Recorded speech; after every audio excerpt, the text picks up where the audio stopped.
Everyone, welcome to BDC Planning Committee from the 25th of August. I will ask the Government's Officer to read out the domestic arrangements and the fire regulations for you. Thank you, Claire. Thank you, Chair.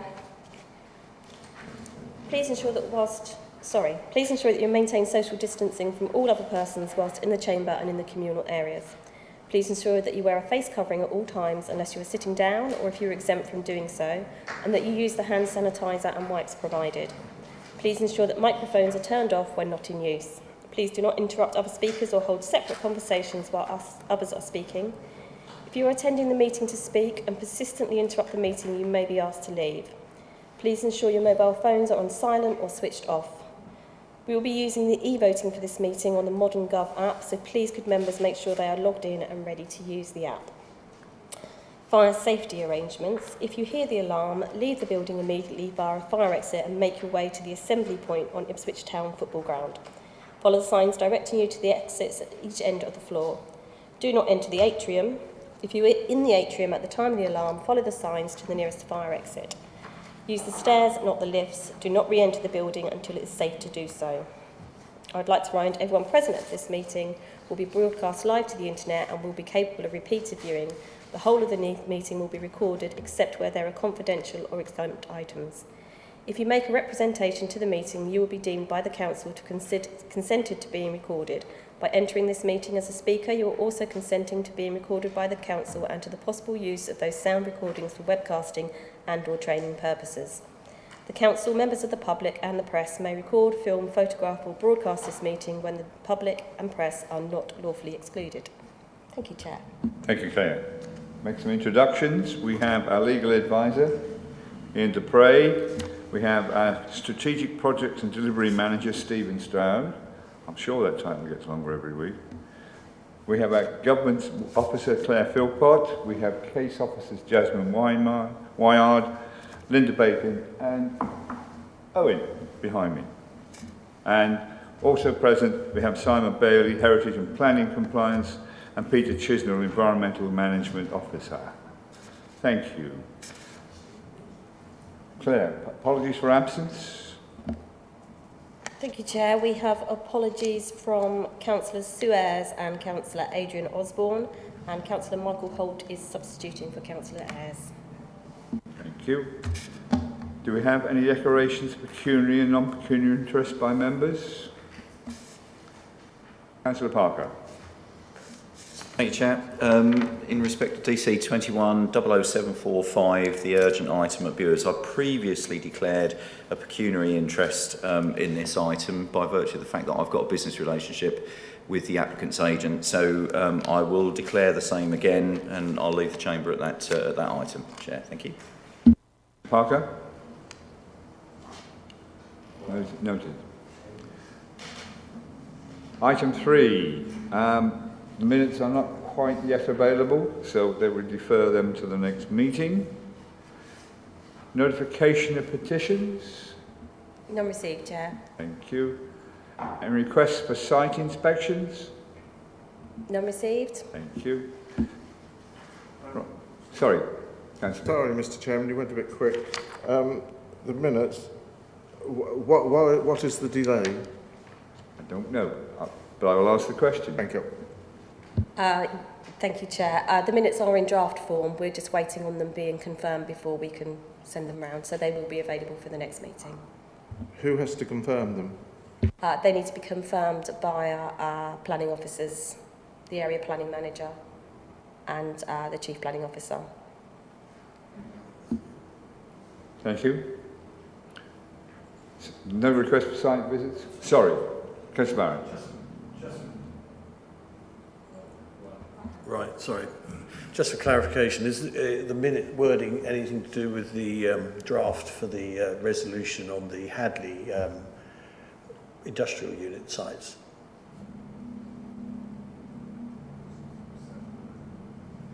Because that was sort of subject to officers coming up with a resolution on that, wasn't it? Yeah, that's a slightly different point, Councillor Barrett. So the minutes will record the minutes, and officers will be returning to you at a later date to go through the risks associated with the resolution. Yeah. Thank you. Thank you. Any more questions on the non-existent minutes? No, okay, moving on. Schedule for planning applications, DC 21. Sorry. Sorry, Mr. Chairman.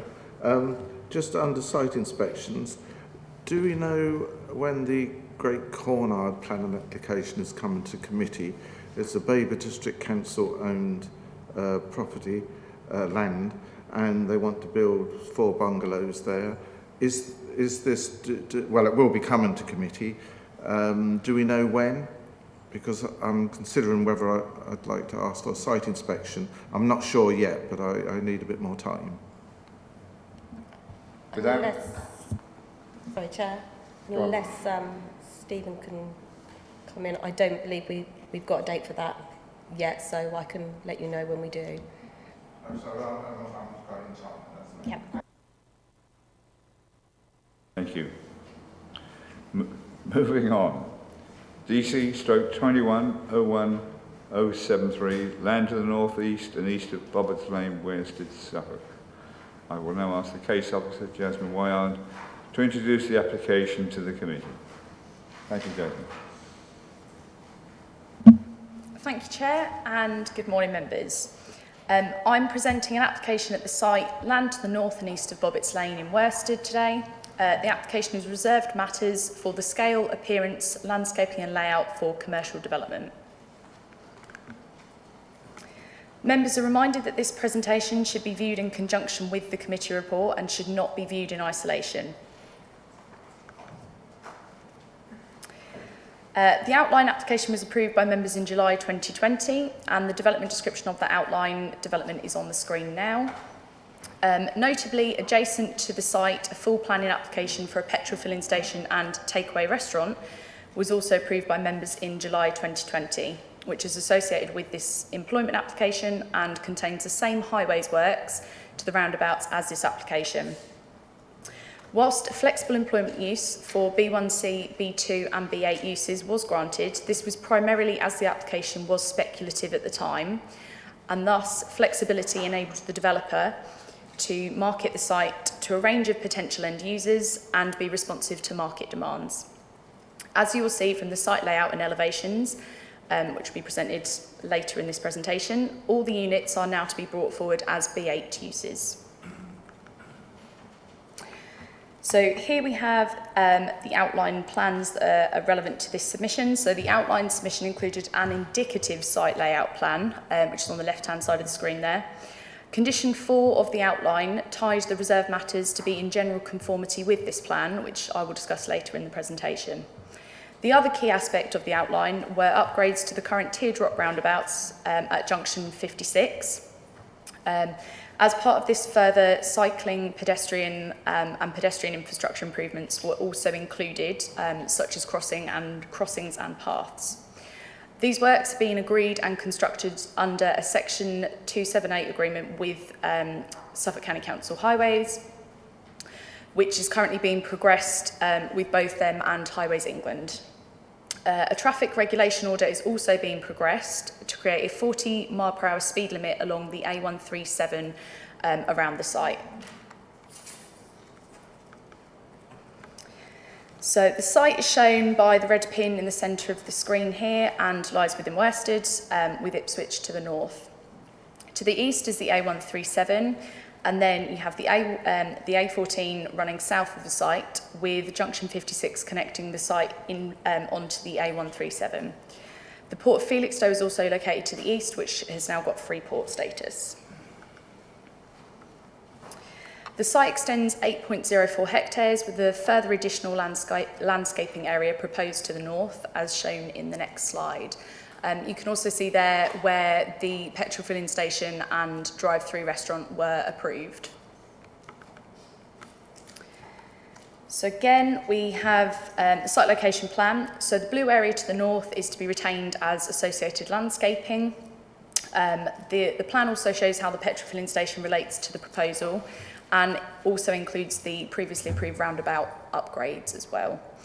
The site falls in level towards the north, with the most visible area being the southern part of the field, which was again previously approved for the petrol filling station.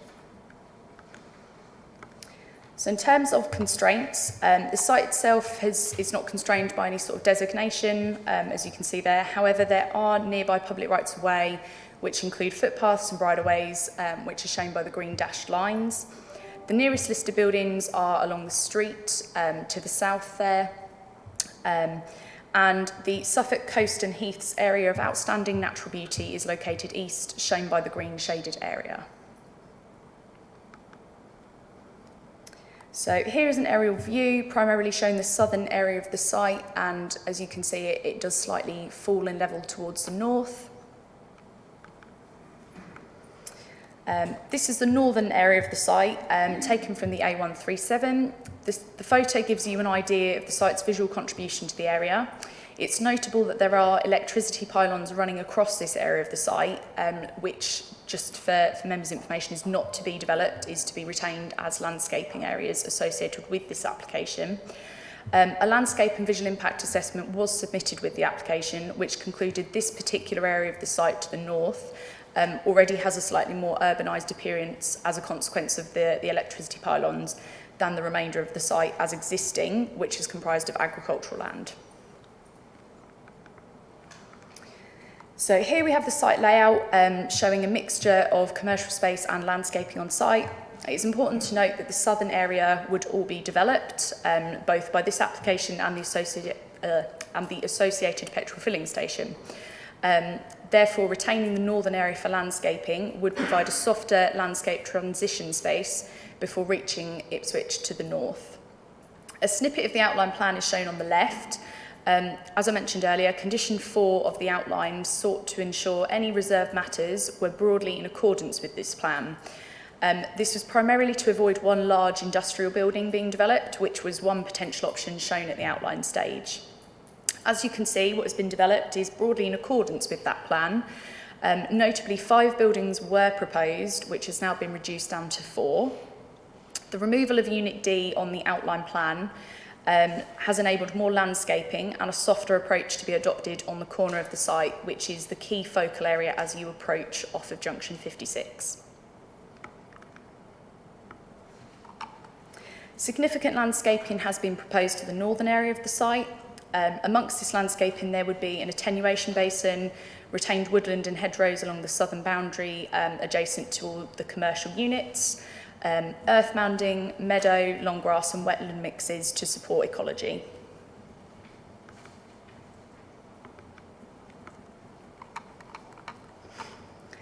As I mentioned earlier, 4 buildings are proposed.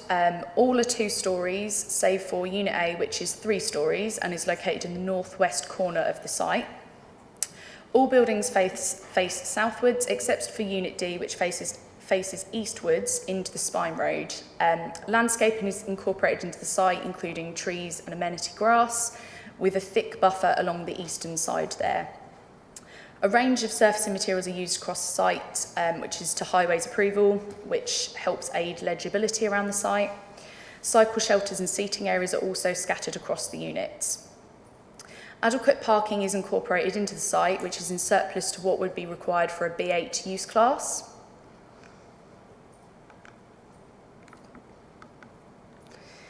I've only shown elevations of Unit A, just as this is the largest unit. However, members should note that all units adopt a very similar appearance and utilise the same materials, key design aspects such as sort of glazed areas and the colours as well.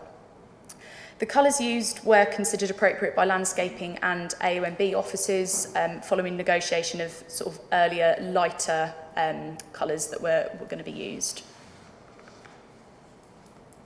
Finally, this slide shows you the street scenes of units A and B within the northern area of the site, just to give you a feeling on how that would look. As you can see, the elevational treatments would vary slightly, but the site as a whole would be coherent, as I mentioned earlier, in terms of the overall design, the colours and the key design aspects.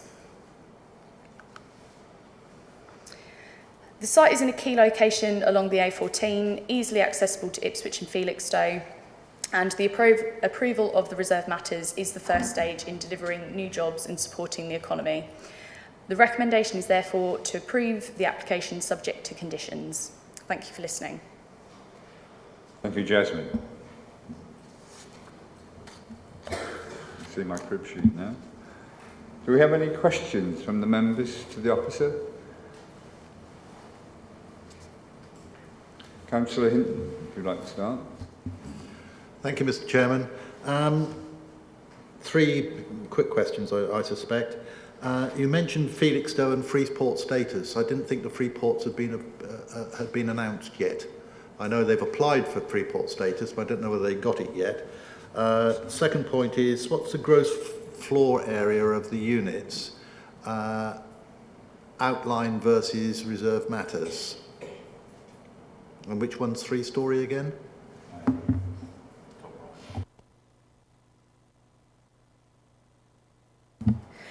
Thank you, Councillor Hinton. So in terms of the Freeport, apologies if that is probably my mistake. It obviously, as you say, has been applied for. So that's really just to give you an idea of sort of the reason that it's B8 more than anything. In terms of the gross floor area, so in terms of condition 4, as I sort of have mentioned several times, I'll just get it up here. So condition 4, basically on the basis of what was submitted at the outline and the indicative outline plan, we had said that it shall provide a maximum of 17,020 square metres of floor space. However, this has increased to 20,312 square metres, but I would sort of note that this is enabled by the condition, which does say, unless otherwise agreed in writing by the local planning authority, which obviously this is a mechanism to do that. And also it has been done primarily by creating internalised floor space. As I mentioned, there is one building which is Unit A, so it is the largest building that is to be 3 storeys. As I say, the overall footprint, you've lost a building, which is sort of how that build up has primarily been accommodated.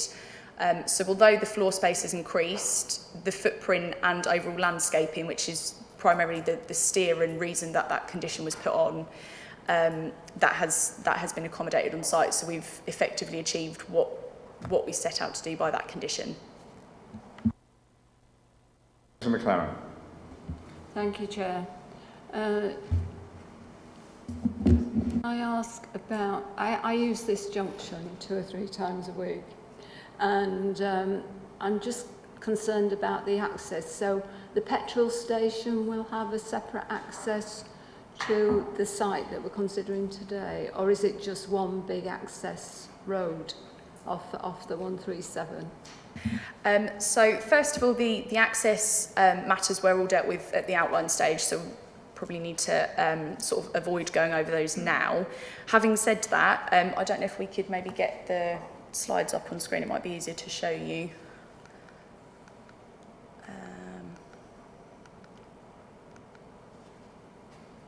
So I don't know if you can see there, effectively the roundabouts are being upgraded under, as I mentioned, the Section 278 agreement works with Suffolk County Council and Highways England. There is one access into the site off of that roundabout. However, there is obviously a different access into the drive-through and petrol filling station. Thank you, Chair.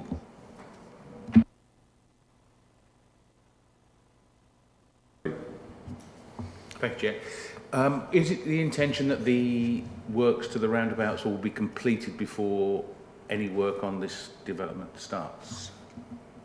Yes, so there are 36 conditions that were imposed on the outline permission, so it was quite front-loaded. But effectively, no works and no use of either of those sites can start until the roundabouts have been done and the spine roads and everything is in, taking account obviously the traffic impact that would arise from the 2 developments together as well. And if you could go to slide 13, please. You talked about the trees on the edge. On the A137 there are 1 or 2 gaps already in existence there, and it does show that the gaps remain on that slide, but you said there's going to be quite a heavy boundary of trees. Are they planning to infill the gaps? So yeah, basically the idea is that obviously as you say, there are some gaps along there at the minute. There are going to be some increases in the trees along that edge, along with hedgerows and whatnot. This has been assessed by Place Services Landscaping, and they're content that this creates a good enough buffer to reduce the visual impact and obviously create that sort of soft transition that you currently get going along the A137. In terms of obviously this is not indicative, but it does show the approximate locations of trees. So I would imagine that this will sort of, obviously as they mature and I suppose fill out, it is expected that this won't be, it's not a scattering of trees, it will be quite thick, but you might want to ask and clarify that of the applicant as well.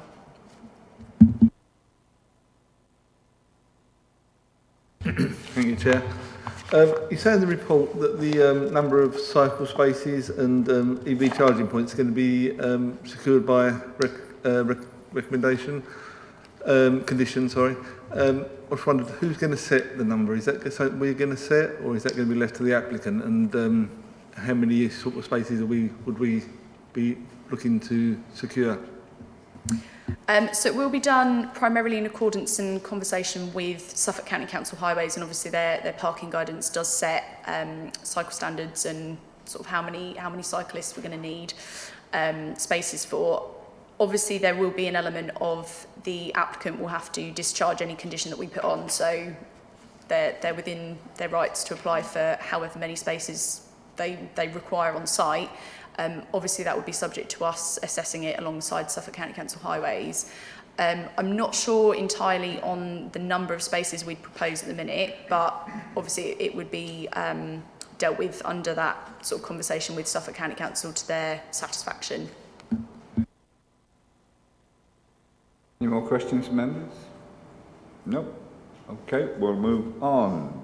Public speakers. We do not have a speaker from the Parish Council, or an objector, or a supporter, but we do have the applicant, Mr. Andrew Fillmore. Is that correct? Yes, sir. You have 3 minutes to address the committee. Thank you, Chair, members, for the opportunity to speak this morning. Pigeon, as a Suffolk-based company, are committed to bringing forward high-quality, deliverable and sustainable schemes across the county, whilst respecting existing communities and providing significant infrastructure benefits. Industrial and logistics is at the apex of the fundamental changes in how we live and consume, and the rapid growth in this sector is driving high demand for new space. The rise of e-commerce and technological advances have thrust the sector forward from a largely supportive function to a pivotal strategic role in meeting consumer needs. The shift to e-commerce has stimulated demand as logistics operators, retailers and parcel carriers try to meet the changing needs of consumers, with the national trend generating significant demand for new high-quality logistics space along key transport corridors, such as the A14. This Reserve Matters application looks to meet this demand through the provision of 4 high-quality bespoke buildings which are designed to meet occupier demand, and is supported by a comprehensive landscaping and ecological scheme which will deliver a net gain in biodiversity. The early delivery of this site will support inward investment and infrastructure improvements, including the transformational upgrade of Junction 56, which is to be fully funded by private investment. Additionally, and going beyond policy requirements, and at the request of the Parish Council, the application includes a package of measures which will help tackle antisocial motorcycle activity in the vicinity.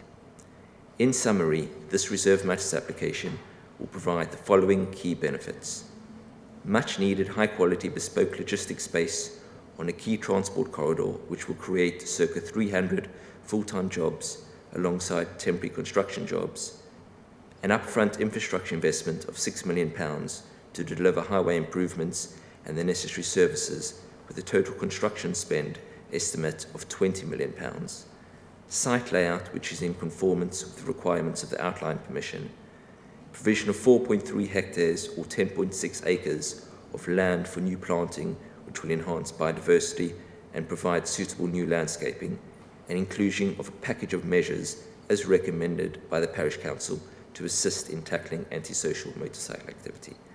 Thank you. I'm happy to answer any questions you may have. Thank you. Do you have any questions? Councillor Barrett, do you want to kick off? Yeah, thanks. Is this purely speculative, or have you got tenants lined up? Because you did say about a bespoke nature of the buildings, so that sounds as if you have got tenants potentially lined up. That is correct. So when we achieved outline planning consent, I think September last year, we commenced a marketing exercise. We knew before then there was quite strong demand. We have secured agreement with tenants. So, for example, Building A, a company, Lane Wheeler, are going in there. They are a wine, not storage and distribution, they store fine wine for long periods of time. Correct. So they're going in Unit A. The other units, commercial discussions are close to being finalised. Obviously, one of the requirements from the end users of that is to have a reserved matters consent and a deliverable scheme. So just in terms of the timings of that, the Section 278 works with the County Highways Authority and Highways England clearly is nearly finalising. Expect that to be finalised Q3 of this year, with construction starting on the highways works in Q4. There will probably be a break, or there will be a break over the Christmas period, obviously high volumes and generally poor weather.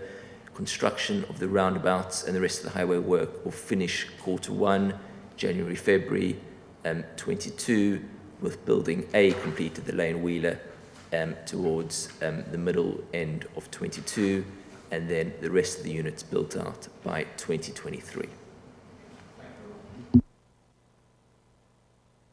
Thank you, Mr. Chairman. You heard the concern raised about the electric charging points. Could you just assure us that you will attempt to get as many as possible provided there, because not just for the motorists, but also for your larger vehicles that perhaps are coming into the industrial units? It is important that we do as many as possible, and as this is a completely new site, the opportunities are there. No, yes, completely agree with that. Obviously, the current policy requirements is for 20% of the parking spaces to have EV charging, and a further 20% to be duct ready, i.e. ready to install the chargers. Obviously, that's set out in the County Council's parking standards. As a minimum, we will comply with that. We are finalising discussions with our end users to go above that.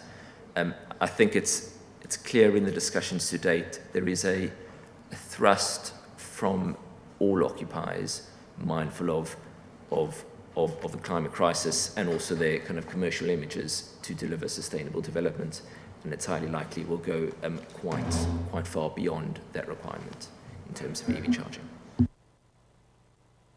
For the applicant, Councillor Jameson. Morning, sir. Just a couple of questions. You mentioned that you will fit PV cells if required. I mean, is that going to be something you're definitely going to do, or just if pushed? No, we definitely will. All of the buildings will have PV on them. In terms of the extent of PV, it depends, because obviously one of the requirements or the benefits of providing roof lights on a building is you get natural light coming into, and obviously reducing the need to use electricity for lighting, etc., etc. So it depends on the extent of roof lights that we provide. So Building A, Lane Wheeler, obviously it's storing wine, and therefore there won't be roof lights on that particular building, and we will have more PV than otherwise. But as definitely every single building will have PV on it. And just the other query, I see from your report you're looking to get a BREEAM rating of very good.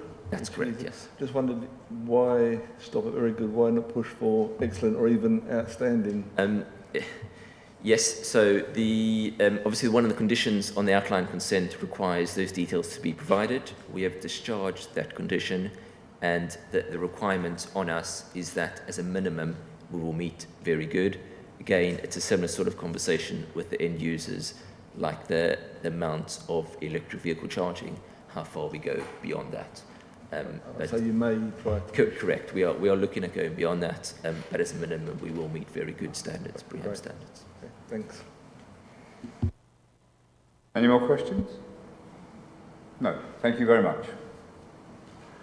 We don't have a ward member present, so we'll move into a debate.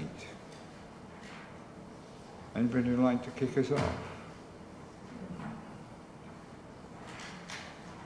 Go on, Councillor Barrett. You're first in the off then.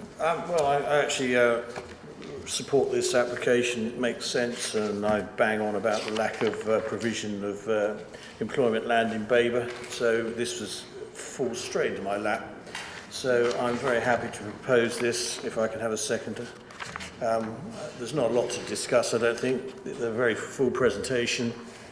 Also, no one else is represented, so there's no other areas I can see that we've really got to discuss. Improvements to the highway, and I believe that £6 million worth of improvements to the highway. So that's like free gratis, isn't it? So another one that Suffolk County Council can get away with. So it's all very good stuff. So I'd like to propose, if I have a seconder, please. Councillor Beer? Thank you, Mr. Chairman. Yes, I'll second that. I remember when it came to us for the outline, we did debate this fully and for some time. So I think most of the facts, or all of the facts, should have been sorted. And very pleased to hear from the applicant that he's going to try and go further and beyond what is expected. So that's all good news. Thanks, Councillor Beer. Councillor Hinton, you have a comment to make? Yes, Mr. Chairman. Yes, I agree with Councillor Barrett in terms of provision of employment land, etc. As long as it's increased capacity, but I have a feeling here that we're talking about a lot of business activity from elsewhere across the district being moved to this one location, a bit like we did with the giant food place at Sproughton on the sugar beet factory site, which basically just collected all the individual sites that the operator had scattered around Suffolk and brought them to one location. So I think we've got to be a little bit careful about all these things. Yes, it's nice to know that they're going to stay in the area. Probably would have been even nicer if somebody had talked about the possibility of providing access to the railway line so that freight could come in and out by train, because it's, after all, it runs down the back of that site, right, couldn't get much closer. And also the other thing that concerns me a little bit is the impact on the 137 down into Ipswich. It's already quite a busy route. That roundabout is chocked up solid in the evenings and quite often in the mornings. And if there is a problem on the Orwell Bridge, and I know it has improved slightly from the point of view that they're now putting variable speed limits on there when the weather is inclement, but the other day there was a 5-hour closure of the Orwell Bridge when somebody threatened to jump off it, and then all the traffic of course gets routed down the 137 and into Ipswich. So it is a major diversion route, and that should be borne in mind as well when it comes to traffic implications, which I don't think Suffolk County Council highways do actually take any notice of. Thank you, Councillor Hinton. Any more comments? Councillor Busby. Thank you, Chair. Yes, I'm just pleased to see that the developers have worked closely with the Parish Council to resolve the issues of the motorcycles that have been a bane in the lives of the residents of that particular area for many a year, and hopefully you will successfully sort the problem out, which I think you promised to do quite a few years ago actually, but we'll get there in the end. Thank you. Any more comments? If not, we have a proposal. Can I ask the officer to conduct the vote? Don't forget it's electronically. Thank you, Chair. Members, if you go to your ModGov app and select the plus sign in the top right-hand corner, the vote for this item is now in progress.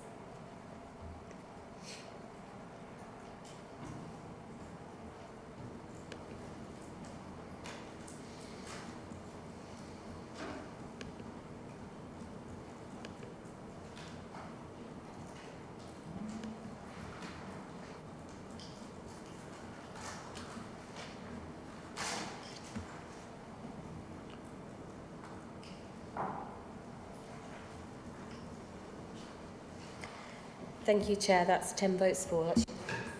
That's 10 votes for approval. Thank you. Thank you, everyone.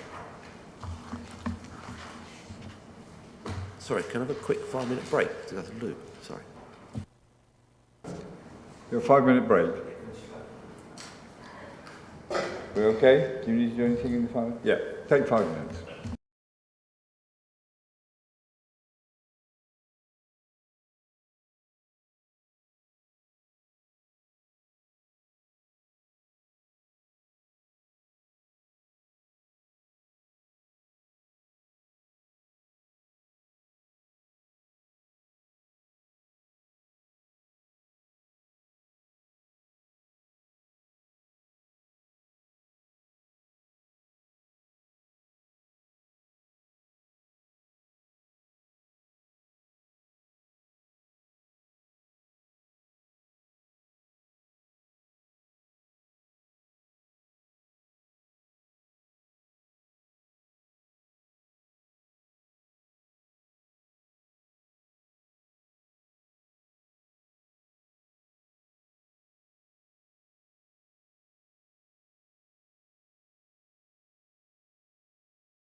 Thank you all. We're now back in business. We have planning application DC 21-00357, land northeast of Churchfield Road, Chilton Industrial Estate, Chilton, Sudbury, Suffolk. And Linda Bacon is the officer who will present it for us. Thank you, Linda. Thank you, Chair, and good morning, members. So this is a full planning application, and it's for the erection of plant and machinery for development and operation of a standby energy generation facility on land on the Chilton Industrial Estate. Before I start the presentation proper, there is an addendum paper that was circulated prior to the meeting which corrects a couple of points of error as summarised here. So the first point is to clarify comments from our internal consultee response. It just clarifies or tidies the wording. The second point is to add reference to our saved policy CN06 into the list of policies. The third correction is at paragraph 4.14. That's updated to confirm that policy CS15 is afforded full weight. And finally, the recommendation is updated to add a noise level condition and any others as recommended by environmental protection officers to the list of suggested conditions. So moving on, this aerial map shows the location of the site on the northern side of Chilton Industrial Estate, which is an allocated employment area. The Royal Mail Delivery Office is to the southeast, and there are offices to the northwest, with St Mary's Church, that's to the north. That's a submitted site location plan, which I'll move on from. This map shows the constraints affecting the site. Now, St Mary's Church to the north is Grade 1 listed. There is a footpath adjacent to the rear boundary of the site, and the site is beyond the built-up area boundary for Sudbury, and that's shown by the brown line to the southwest.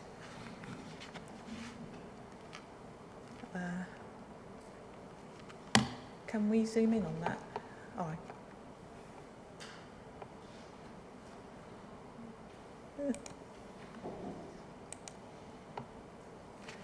So this is the proposed site layout. It comprises 3 containerised generators towards the rear, here.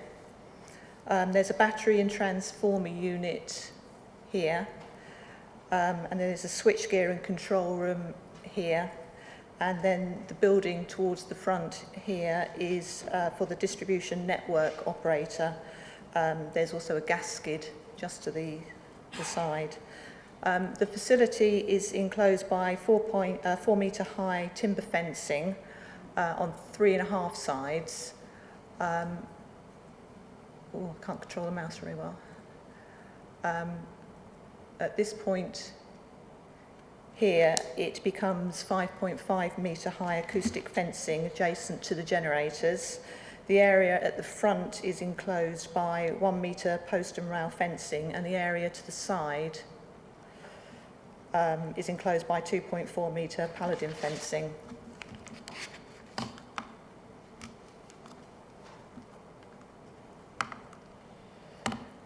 Can we back up out of that?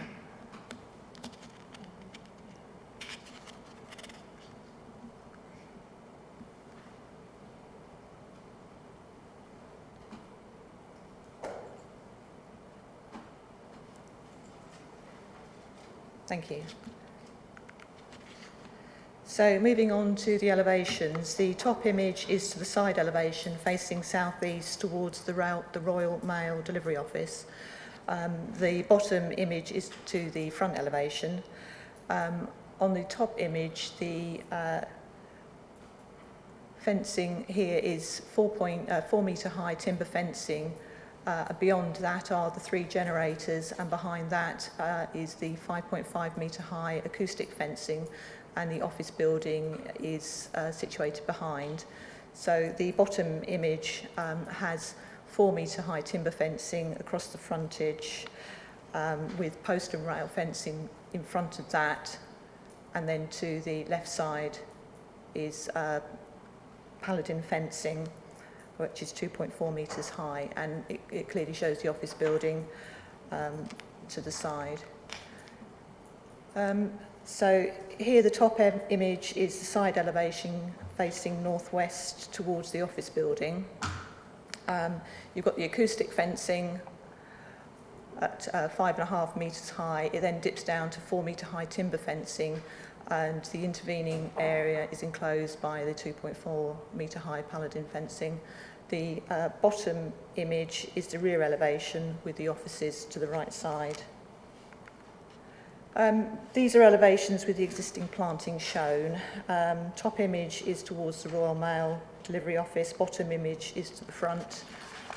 The side elevation towards the office is shown in the top image, and then the bottom image is the rear elevation towards the footpath to the rear. So this landscaping plan shows that the existing planting to the left-hand side will be supplemented with additional planting, and there'll be additional planting along the site frontage. So the enclosed land to the northwest will include low mounds to provide translocation areas for reptiles with wildlife, herb and naculum adjacent. So that's described the development of the site, but what is its actual purpose? So it's a standby generation facility that will become operational during times of peak demand for electricity in the area, when it would be called upon by National Grid to combust natural gas from the mains grid to generate electricity, which is then exported to the Sudbury Primary located nearby off Waldingfield Road. The application is for a temporary period of around 20 to 25 years and is fully reversible. So peak demand periods are anticipated to be between 7:30 and 9 in the morning and between 4 and 8:30 in the evening, with higher operating hours during the winter months. So if the wind isn't blowing or the sun isn't shining, then if the wind is blowing and the sun is shining, then along with other sources of generated electricity, there may be enough power.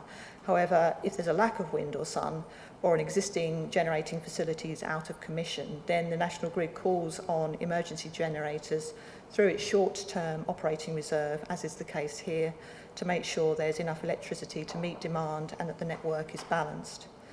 The maximum operating hours applied for here are 2,500 hours per year, and the anticipated operational hours of the facility are likely to mean that the facility will be needed around 50% of the maximum. So this gas generator may run for approximately 2,500 hours per year, mostly during the winter, to provide sufficient electricity either directly or through battery storage to supply over 22,000 homes during those peak times. The facility is essentially an interim measure or a stepping stone to maintain electricity supply at peak demand until the network is fully decarbonised in the future. Hence, the proposal is considered to support the transition to renewable energy production.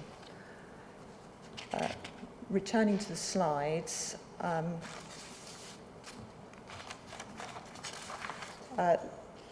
this is an aerial photo kindly submitted by the occupier of the adjacent offices, and it gives a good view of the site, which is here. And in relation to the offices adjacent on the left side and the church beyond.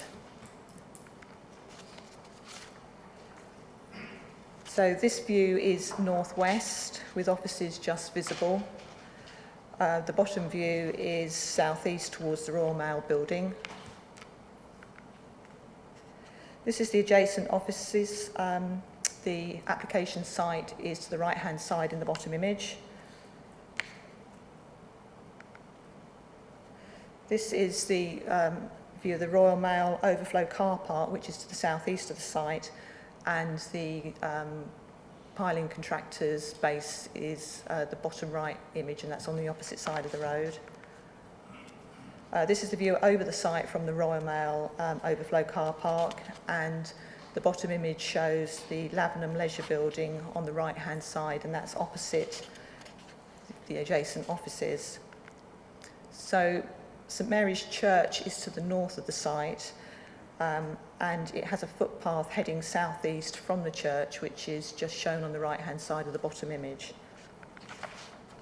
So this is a view from the footpath that runs along the rear of the application site, looking back towards the church. And the bottom image is the view in the opposite view, so that's the footpath heading southeast along the site boundary, which is on the right-hand side of the hedge.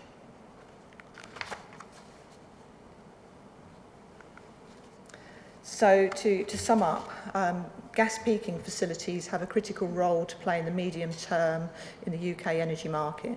The facility is carbon generating, however, it is an interim arrangement, maintaining electricity supply at peak demand only until the energy network is fully decarbonised.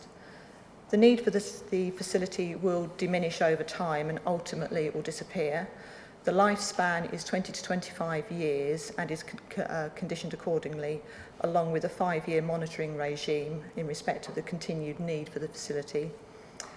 So on the face of it, and in isolation of wider national guidance, the proposal, which relies on the burning of gas, which is a fossil fuel, is contrary to those elements of policy CS 13 and 15 that seek to minimise dependence on fossil fuels and to address climate change.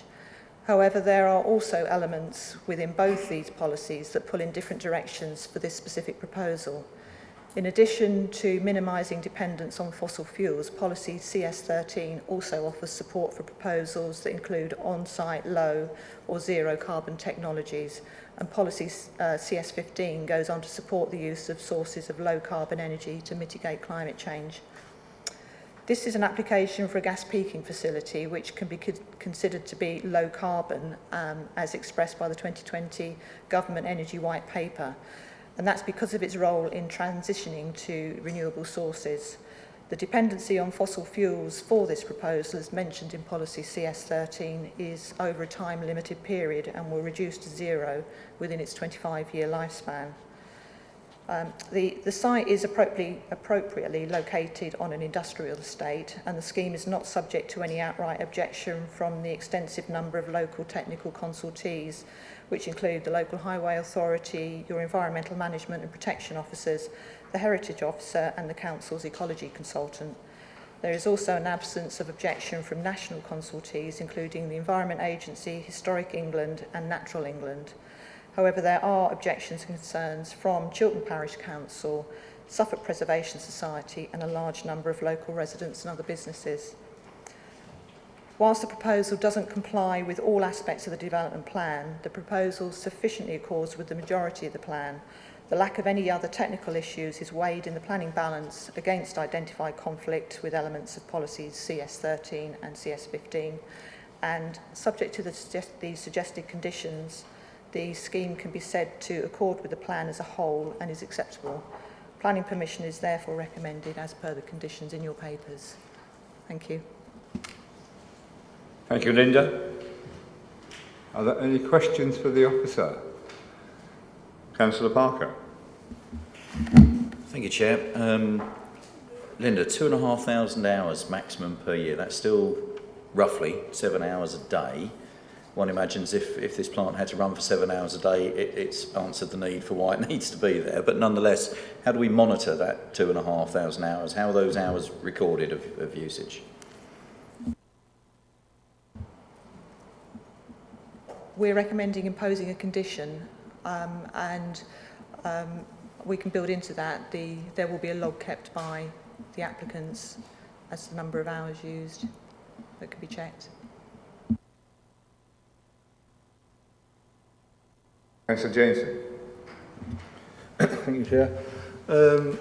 Are you considering that gas, which is fossil fuel, is a low carbon technology? It seems to be what you're saying in your report. It can be considered as low carbon technology because of the wider picture in the role it plays in being able to facilitate transition to a fully decarbonised network in the future. And government paper, the white paper, recognises that as a low carbon position. And another thing, you seem to be giving a lot of weight to the applicant's briefing note, which draws on the government white paper. And having looked at the white paper, I can't see that it doesn't seem to be concluding that gas has a future. I wondered why you're giving so much weight to a white paper. The white paper is a material consideration. The main assessment rests on the policies of the local plan when read as a whole. So the white paper is mentioned because of its how it fits into the wider scheme and the direction that the government views the use of these gas peaking plants as a transitionary means to get to a renewable end. When I look at the white paper, it doesn't seem to mention that gas it's got a future, but I was wondering where you was getting that. But and one other thing, can I ask the sustainability officer a question here, or just the? Sorry. Can I ask the sustainability officer a question, or just at this stage, or not? Peter Chisholm. I don't see why not, Chair. If you're happy with that. Okay. Initially, you objected to this application. And then based on the incorrect calculations, you changed your mind, and I just wondered what your opinion is now. Now you know the figures are much higher than you originally agreed. Do you still feel it should be approved, even based on 2 million kilograms of carbon? Yeah, thank you, Councillor. Initially I did object. We've got to stop burning fossil fuels. That's as simple as that, eventually. But because of this transition to a decarbonised grid, the applicant provided sufficient evidence that I felt it's a necessary evil, should we put it that way. If the grid decarbonised quicker, if we get more renewables on stream, if we can store the energy that they supply, then this unit won't run. Simple as that. So, there is a reliance that we will achieve this by 2050, but hopefully it'll be a long time before then, and this actual unit has got a design life of 20 to 25 years. So that was the reason for my consideration. Just to clarify the CO2 emissions side of things, each hour that this unit will run, and it may not run for 2,500 hours a year, each hour that this unit does run, it consumes the equivalent of a gas consumption of 2 houses per year. So that's each hour. So that's the annual consumption of 2 houses every hour? Every hour. But it is only going to run at certain times of the year when there is demand, and say if the wind is blowing and we've got sufficient capacity from other generating sources, it won't run. I'm sure the applicant will correct me, but they get paid for it just to be on standby, not being used, not burning gas anyway. But they may get a little bit extra if it runs, but if the National Grid doesn't want it to run because it's got sufficient capacity elsewhere, it won't run. Right, but we can't actually say how much it's going to run because we don't know what the peak demand is. No, it could be could be less, could be more. Except that maximum 2,500 hours a year. The other issue is regulated by the Environment Agency because it's an environmental permit because of the nature of what it does, and they will stipulate the running hours as well. Thank you. Councillor Owen, you want to? Thank you, Chair. What happens after 20 to 25 years? Do we still have that sitting there, or do they take it down, or? The operation is fully reversible, so we would put on a condition that when it comes to the end of its useful life, the site would be cleared and returned to its former condition. Councillor Beer. Thank you, Mr. Chairman. Could you just confirm or clarify? You did say 22,000 properties could benefit from this. if we needed it to run. Is that correct? Yes, the actual figure is 22,909 is the figure given to So us. it's nearer 23. Yeah. Well, we've all read the scary headlines of running out of electricity in the future, so this is obviously something that would be welcomed if it was needed at that particular time to bridge a gap. Thank you. Questions, Councillor Beer, please. Debate. Councillor McLaren. Thank you, Chair. Linda, on page 29 of the presentation, the reason for the referral to the committee was because the head of economy considers the application to be of a controversial nature. Can you explain to me who that is? Is it somebody within Babergh District Council or is it somebody outside of the organisation? No, it's just that it has wider than just site. Yeah, but who is the head? You said the head of economy considers this to be of a controversy. Who is that? Sorry, beg your pardon. That's standard text. It's the chief planning officer. Oh, the chief planning officer. Thank you very much. I just needed that clarifying. Thank you, Chair. Thank you, Linda. Thank you. Any more questions to the officers? Councillor Parker. Yeah, it might be one for the sustainability officer, but just so that I fully understand, this peaking unit is going to supply potentially or bridge the gap potentially and supply energy into the grid as a whole. So it's not exclusively going to benefit the residents of Babergh, this application that's coming into Babergh. So I'm just wondering if we've got any data on how many outages we are predicting in the future, how many outages we've had, particularly in the Sudbury area. But perhaps that's not fair. But I think it's a valid question, Councillor Beer, because we need to understand. My understanding is that this particular part of the world has got an excess amount of capacity. Just wondered what your comments were on that. Thank you. Yeah, to my knowledge, I did check with UK Power Networks. They don't experience many blackouts, if any blackouts, in the Sudbury area at all. So that was one of the first things I checked. And you're quite right. Suffolk as a whole, we're mainly an importer of energy. We've got a few plants that supply energy, notably Great Blakenham from energy from waste, and the nuclear facilities.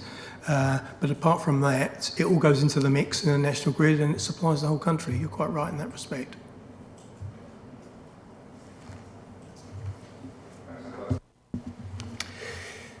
Yeah, I assume that the same shortage or outage of electricity will apply across the rest of the country.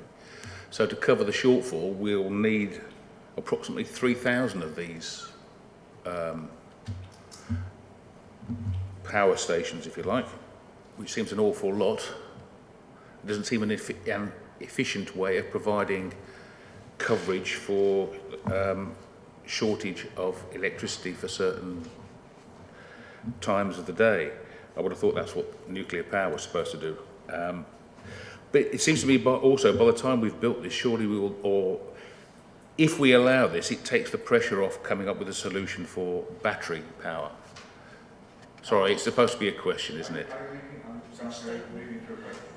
All right. The question is, how many of these are we planning on building around the country? Thank you, Simon. Keep it quiet. How many of these are we planning to build around the country?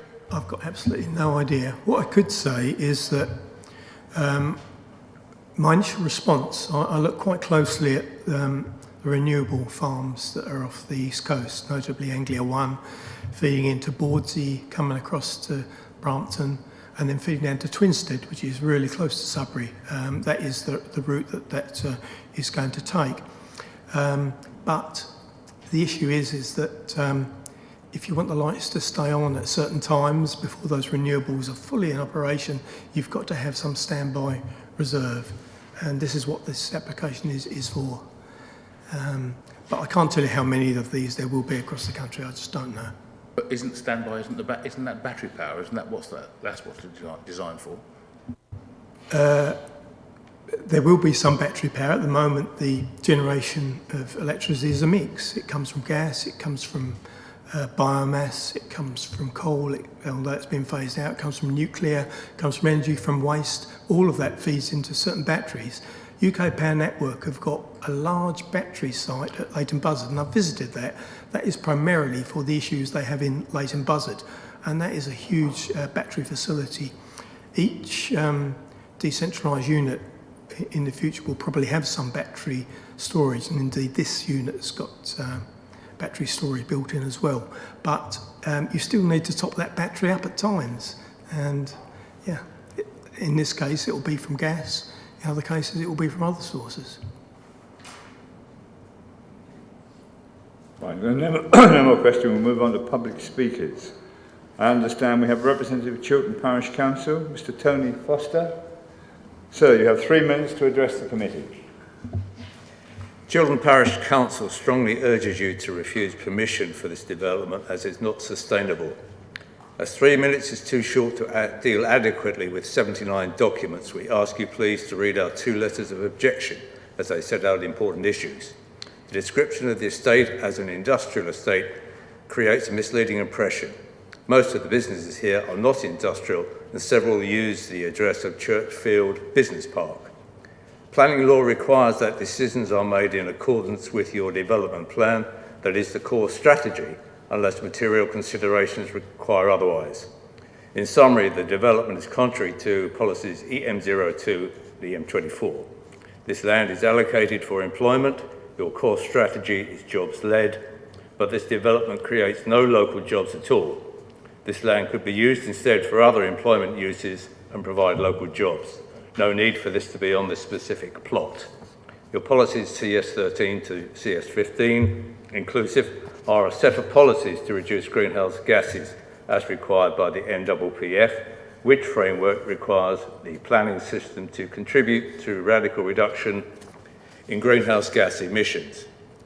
Instead, to the contrary, the generator will produce substantial emissions using fossil fuels. The development clearly contravenes these policies for the reasons explained in our letters.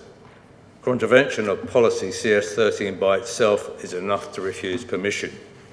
Your policy says all new development will be required to minimise dependence on fossil fuels and to make the fullest contribution to mitigation of climate change. There is an aim of a net 10% reduction in CO2 emissions. This development does the opposite. Its noise level will exceed acceptable levels in Skyview's offices. Why should that business and its workers have to suffer such intrusion? Your authority needs to give great weight to the desirability of preserving the Grade 1 church, regardless of the level of harm anticipated. Applicants admit harm caused to the church and to Chilton Hall. Land immediately next to the churchyard is allocated as a new cemetery to serve Sudbury. The noise, air and dust pollution that is admitted this development will cause is incompatible with that use. Such will adversely affect the adjacent public footpath. There are an additional 85 individual objectors to this proposal. They expect your authority to live up to its stated policies on climate change and to the declaration you signed up to. If you grant permission today for this development, credibility in your authority's policies and public statements on climate change will be lost. We ask you to refuse it. Any questions? Councillor Barrett. Thank you. I've obviously read the summary given by the Parish Council. They seem selective in their use of our own policies when it comes to the use of EM24, because I'm not quite sure, but I'm pretty certain that the Chilton Parish Council objected to the employment site at Churchford Road, which was the prologue site, using those very same. So it seems they're being a bit selective with their use of EM24 for their own advantage or disadvantage. It doesn't seem to be a consistent message they're giving out, which is slightly confusing for us as we sit here. It's a question. Well, it is a question. Are they using the our policies selectively to justify their objection? And I think the answer is...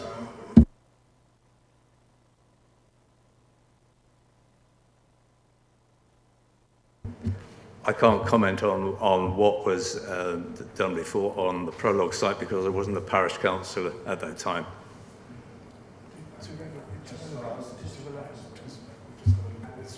Colonel Claren, you have a question. Good morning, Mr. Foster. I looked at your statement about the consultation with the Parish Council. So how often have you met with the applicants regarding this application? We haven't met with Enzigo. We just communicated. So there's been no face... Well, it might have been difficult during the last few months, mightn't it? No face-to-face contact, no. No face-to-face. Do you think the conversations were informative and useful to the Parish Council? Some of the documents may have been slightly confusing to us. That's really all I can say. So perhaps it would have been more helpful for somebody to explain some of the detail? Would it? Yes, that might have been wise after the event, yes. Thank you very much, Mr. Foster. Thank you, Chair.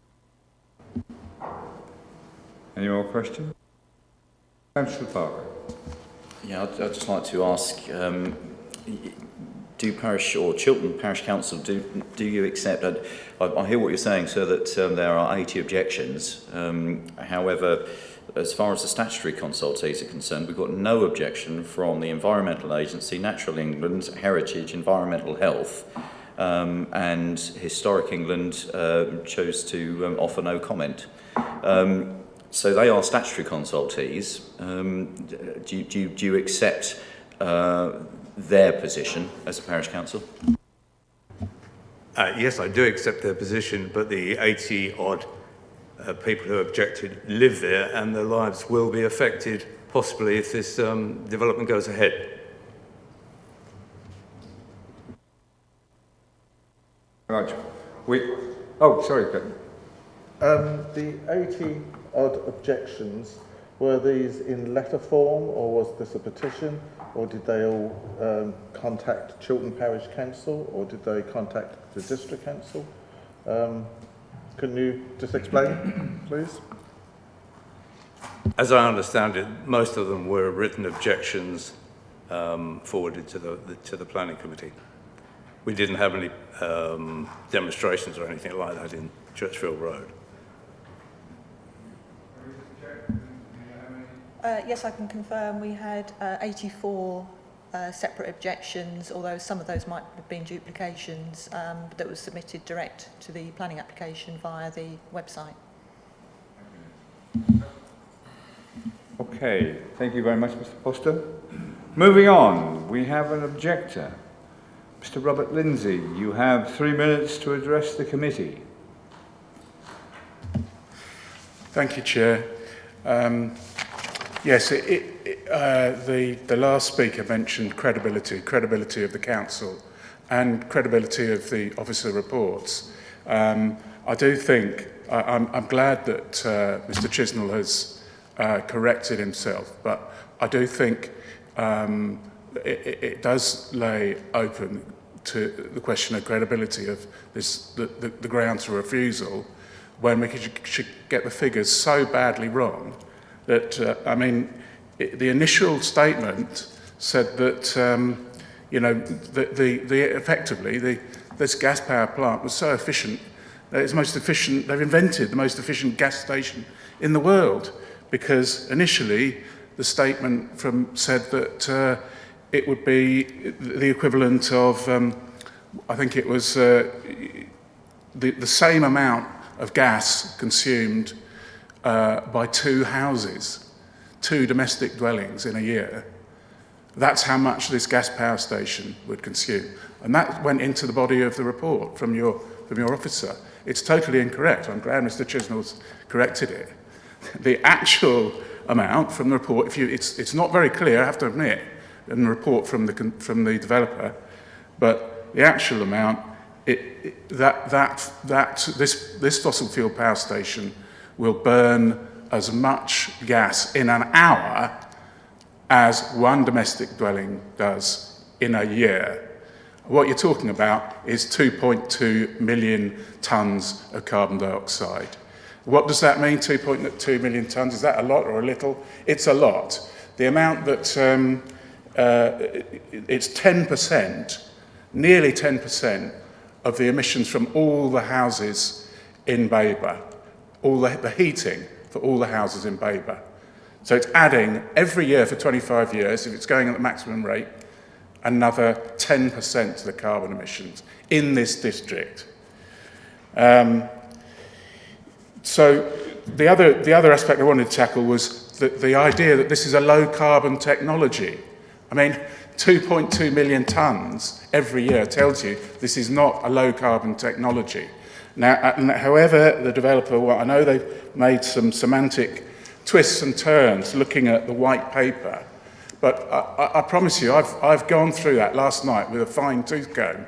I can't find a single mention where it expressly says that a gas-fired peaker plant is an essential part of the mix, or that it's low carbon. We really must kill that one off now. This is not a low carbon technology, and any attempt to call it as such is simply an attempt by the gas industry to keep going longer than they need to. Why are we relying on a white paper, which is just government thought at the moment? It's already outdated. The technology is moving so fast. These government thoughts are going to change very quickly, and they are changing. And the direction of travel is phase out gas quicker than this. If we commit to this, you're well over your 3 minutes. Okay, I'll just finish my sentence. Because I'm entitled to do that, I believe. You've had the time. Could I just finish my sentence so that it makes sense to people? How long to finish your sentence? 30 seconds. Go on. If we commit to approving this, we're committing to getting the grid dependent on fossil fuel for the next 25 years. That's not low carbon. Thank you. Any questions for Mr. Lindsay? Councillor Jameson. Hi, Robert. The officers just said that you've got to look at the bigger picture to see that this gas technology is a low carbon technology. So surely have you not got to look at the bigger picture for this? What's going on? Can you hear me all right? Yeah. Oh, blimey. Yeah, of course you've got to look at the bigger picture. And the bigger picture, as I said, is that technology is moving really fast. Already, we've got at least 3 applications that I'm aware of in Suffolk of solar farms with batteries.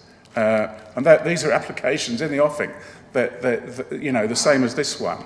And they'll do exactly the same as a gas peaking plant, but at 0 carbon. They'll supply energy to the grid at peak times.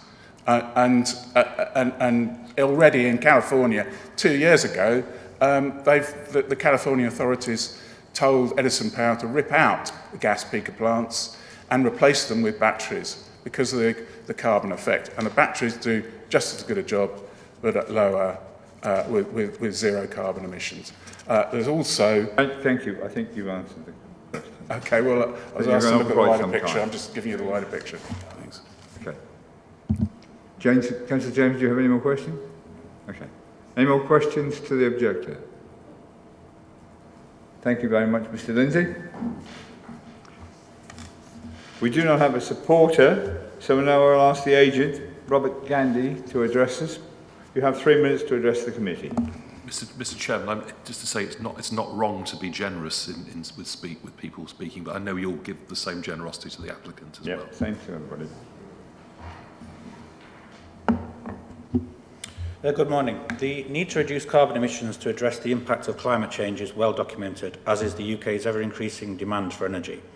The Government's 2020 Energy White Paper, Powering Our Net Zero Future, sets out the objective of the UK achieving net zero carbon emissions by 2050, stating gas peaking facilities shall continue to have a critical role to play in the medium term in the UK energy market until fully renewable sources are developed. The proposed standby energy facility will generate electricity during peak demand periods in the area when called upon by the national grid, ensuring there is no drop in service to the consumer. A wholly battery storage facility was not an option in the locality as the network parameters are not suitable. Paragraph 152 of the MPPF states it is very important for the planning system to support the desired transition to a low-carbon future, and the energy output proposed by this application would help to address this target as larger power stations are decommissioned and fully sustainable forms of energy production are utilised.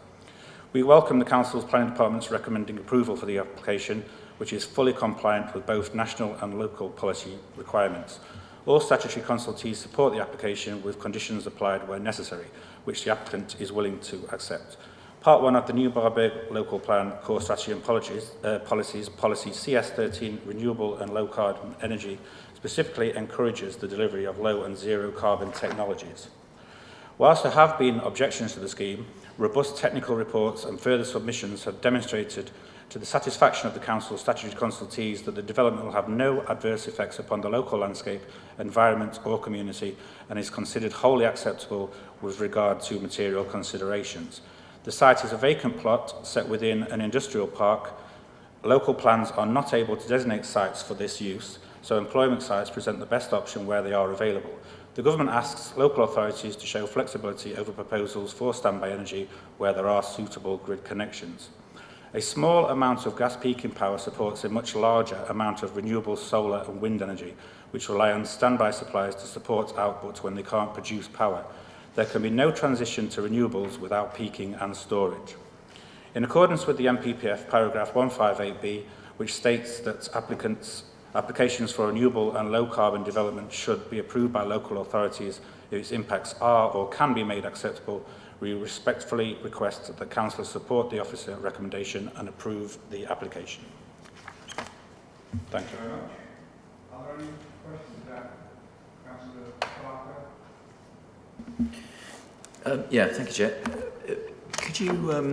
Could you tell us, with regards to technology, so my understanding is that this is an interim measure, so as green and renewables take over and as they become more commonplace, is there any availability or opportunity for this peaking plant to be converted to, say, for example, hydrogen at some point in the future, if that facility, or if that...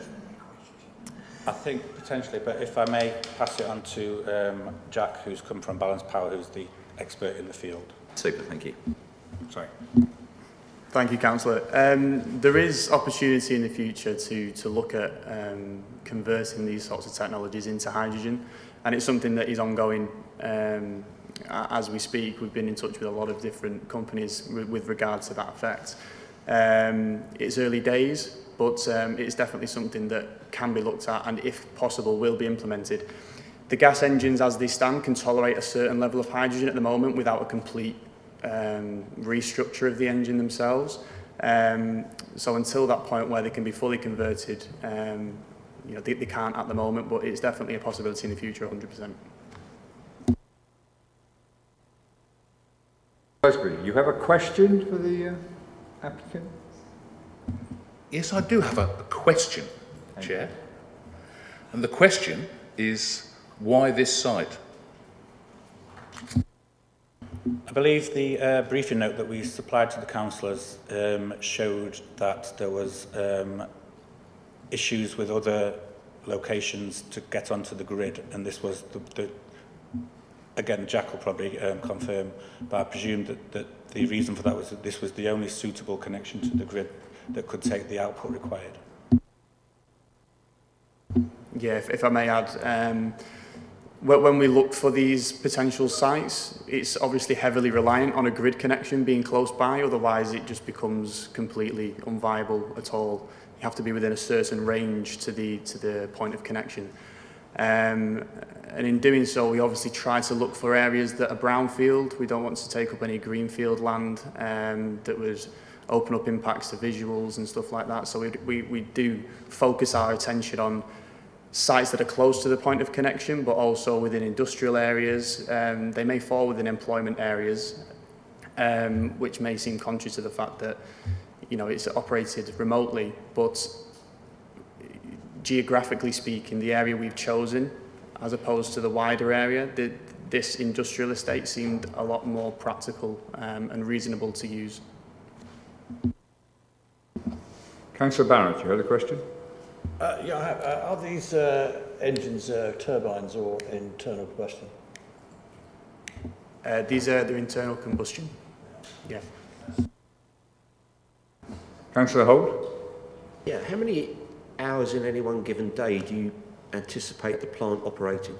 I'm conscious of the location, and obviously it's all very well having reports comparing decibels during a working day on the estate, but what sort of noise will there be once the industrial estate is closed down in the evening, and how far do you anticipate that noise travelling to residential areas not too far away? So, thank you, Councillor. The noise anticipated from the development itself, obviously we accompanied this application with an in-depth noise report and an addendum which concluded that with the mitigation applied, there was only basically a 1 decibel increase, which isn't even perceptible. Given that the actual noise itself is quite a minimal increase, they actually determined that the background noise levels were quite, if not just a little bit higher than what the facility would produce.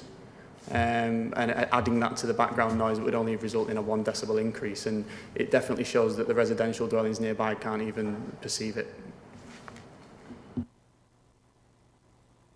Councillor Hunt? How many hours in a day would the plant operate? Sorry.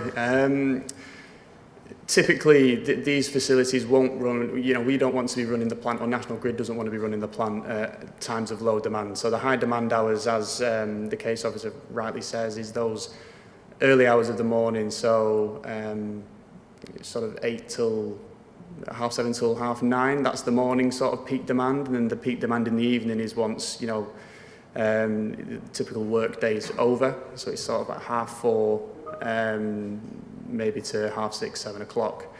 Outside that, there is absolutely no reason why, unless an emergency should come about from National Grid, that the facility should be running outside of those hours. It's unpractical to do so unless an emergency.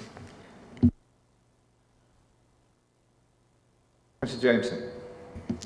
Because based on that, because you're a peaking plant, you can't guarantee when the peaks or how many hours you're going to use. So how do you guarantee that you're only going to use it 2,500 hours a year? We build in 2,500 hours as a maximum, based on, you know, in order to make the facility work, there has to be a sort of threshold, you know, to run the plant. It does work without the threshold, but we want to be seen to not overcombust gas unnecessarily, so there is a cap at 2,500 hours, and it is regulated by MCPD, which is the permit required to run these plants in accordance with the environment. So in essence, as the case officer said, 50% of the time is expected, but we can't guarantee peaks and troughs, but if you look at historical graphs of peak demands, it is during those hours. So even about 50% of the demand, you're still looking at, based on your briefing note, 1.1 million kilograms of carbon a year. Is that right? Yes, roughly, yeah. About 10% of the residential heating carbon within this area. Sorry, about 5%, increase. Yeah, what's the question here? Well, your carbon, in your report, it says the carbon from residential heating in the council area is 24 million kilograms, so that would be about a 5% increase. Is that right? On those calculations, yeah, roughly. Calculations, yeah. Okay, thanks. Yeah, final question from me. Can I just clarify? So this peaking plant, does it spark into life when called upon, or is it specific predetermined times? I mean, will it be going off every morning between 7:30 and 9 o'clock? No, it's when called upon. It's when called upon. Councillor Beer? Thank you. The officer said, and I think you did as well, that this has a role to play, and it's going to serve nearly 23,000 people. But the objector said this would only be a small drop in the ocean. You need lots of these to really make a great difference. So, what's your view of this? I mean, this is necessary to help try and keep the lights on, I assume, and you've done everything low carbon and that. So, what's your view on that, please? When we approach these sorts of sites, we're all about helping facilitate the UK become net zero by 2050. That's all our main objective is. And you have to take each site on its own merits, because the infrastructure that the National Grid have in place at these points of connection determines the technology that you can implement in each area. And if the infrastructure in those specific points of connection can't facilitate the import to a battery, it can only export the energy, which is in this case what we're trying to do. We did look at battery in the first instance, but the parameters involved with UK power networks at Sudbury Primary couldn't facilitate that battery. So we have implemented what we could implement on the battery side, but in this instance it was only an export. We deem it low carbon in the wider picture of the energy mix, and as you say, that batteries do provide this sort of facility and need and requirement, but it's not. You can't implement it everywhere due to the parameters involved. The electrical parameters involved with voltage swings and stuff at the primary substations. It's very difficult. So where we can, we will definitely do battery, but we would rather be shown to do something and solve the climate emergency through these means than do nothing at all. Councillor Hinton. Thank you, Mr. Chairman. Come back to the point as to why you say that you want to put them on brownfield sites where possible, and that they have to be within a certain distance of suitable connections to the grid. Why did you pick on Sudbury when the whole area doesn't seem to have a problem with power outages or problems with supply, when perhaps it could have been more suitably put somewhere close to an area that does have problems? Because obviously any connection to the grid means losses in terms of transmission losses. So the output may be for 23,000 homes for an hour, but when you take losses into account, it probably drops down quite considerably. So why not put it nearer to somewhere where it has problems rather than in an area where it doesn't have problems? I mean, the overall strategy of decarbonising the energy infrastructure in the UK is about decentralising that energy infrastructure. And so by implementing these sorts of facilities, whether that be battery or whether that be gas peaking, at each individual point of connection across the UK, you are enabling larger gas facilities to come offline, which overproduce electricity because of those transmission losses. So where capacity is available at each substation, there is an opportunity to provide energy either on a low carbon or zero carbon scale, which could benefit the area or the rough areas around that substation. So you have to, it's really about not shifting the problem elsewhere. You have to, in order for this to work at a speed which is necessary for 2050, you have to accommodate each point of connection as and when that capacity is there, because as I said, on this specific occasion, battery wasn't available, so we had to revert to gas, which we ideally don't like to do, but it is also recognised as a means to facilitating this speed to a net zero future. Haven't we got one of these generators on Airfield? Wasn't that approved some time ago? I just wanted to know, are you aware of that, how much that's used? And wouldn't that be a natural place for expansion rather than a new site? I couldn't really comment on that application. I'm not too involved in that at all. But as I said before, if you look at those types of facilities as a means of expansion, and you'd rather put them in those sorts of places where precedent's been set for them, the energy what if there is an example where Sudbury requires the energy, or the immediate areas around Sudbury require the electricity from that facility. There'll be losses of that electricity coming from that facility. It's all about the interconnectivity of the network, and focusing generation in one place isn't decentralising the network, it's centralising it in a way which isn't the objectives of what the government is setting out to do. No more? Then thank you very much. Moving on. We have Ward Member Councillor Maybury has given her apologies and provided a statement which I will now ask the Governance Officer to read out on her behalf. Thank you, Claire. I am not in favour of this development. The idea of a gas-driven generator to produce electricity when all fossil fuels are being discouraged from use by all national and local councils, eco-groups and other informed avenues is abhorrent. A siting of a generator to increase the amount of electricity for our Sudbury area raises concerns in several areas. Why do we need it? If it is to increase electricity supply due to demand, why has UK Power Networks not facilitated a permanent supply when there are a statutory consultee? Why has Babergh District Council not liaised with UK Power Networks to ascertain that their resources will fulfil demand in a sustainable and permanent manner? If some of the answers to my questions above relate to the proposed development of Chilton Woods and other associated local new developments at Long Melford, Acton, Great Cornard, etc., I question the thorough detailed analysis of planning of both our council and that of all utilities. If there are not enough resources, planning should not be accepted. BDC needs to make a stand and say no. No to unsustainable development, no to fossil fuels for use for whatever reason, no to industrial unit that will not offer employment, no to this development. My learned colleagues will give policies which this development does not meet. They will state the emerging joint local plan. They may perhaps think, oh well, Mid-Suffolk have such a generator at so what? Officers may think it will not be used that often. But what is missing here is the issue of climate change, of its effects on our local residents, our natural wildlife.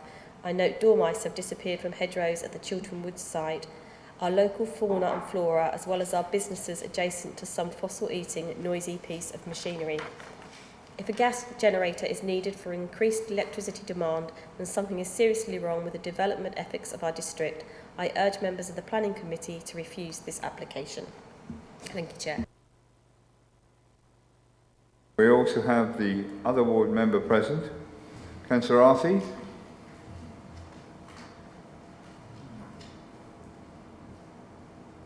You having trouble with the microphone?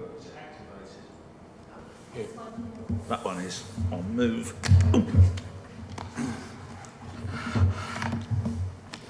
You have 5 minutes, Councillor Arthey. Yeah, I won't take that long, thanks very much.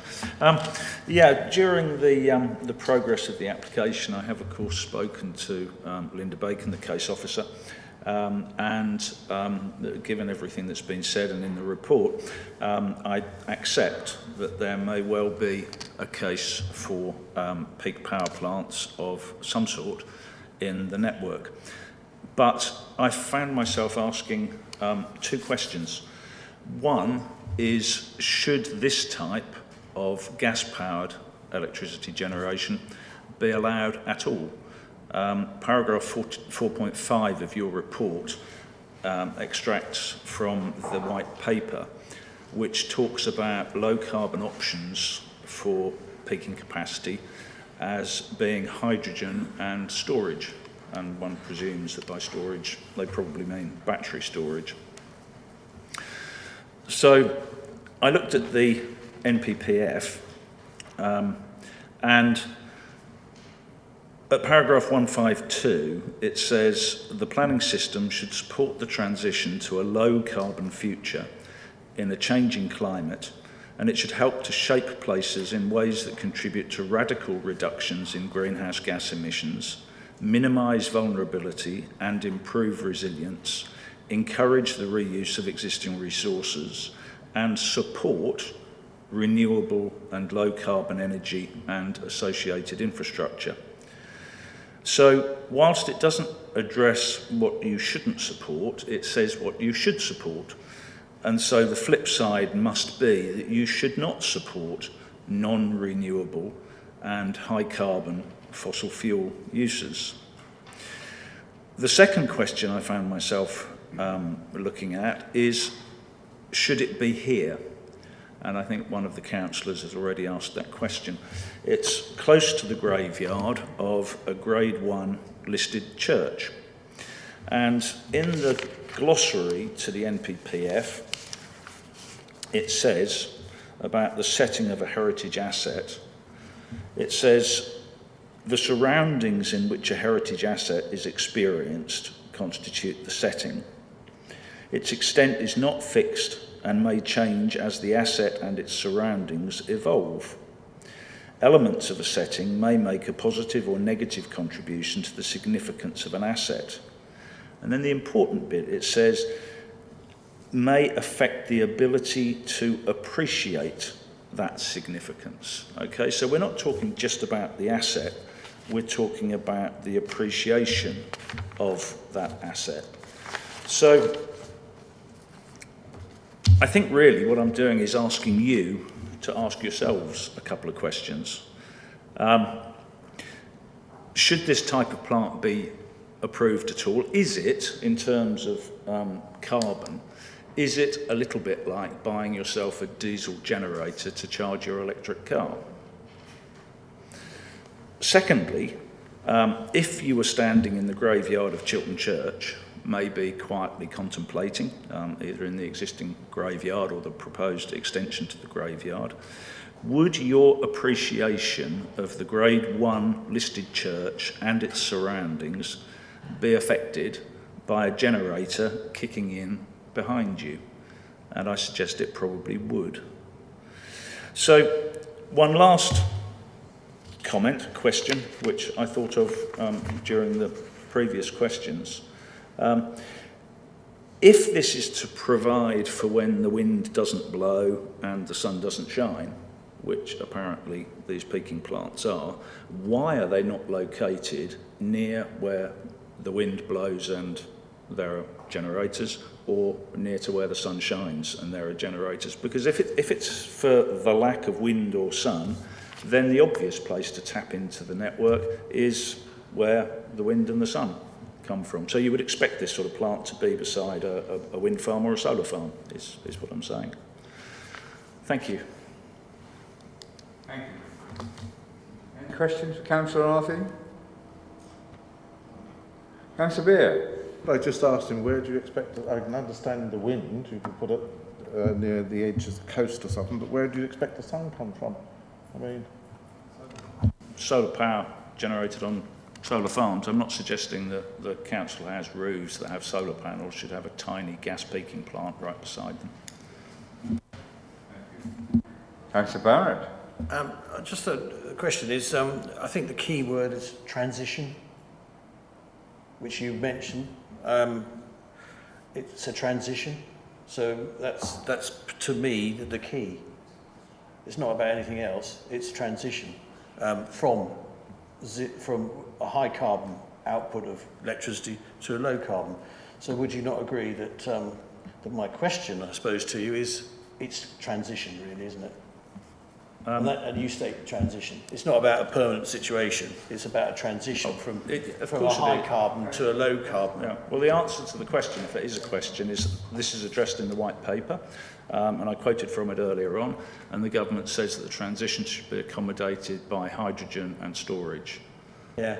It doesn't talk about accommodating with gas. It's transition, I would say.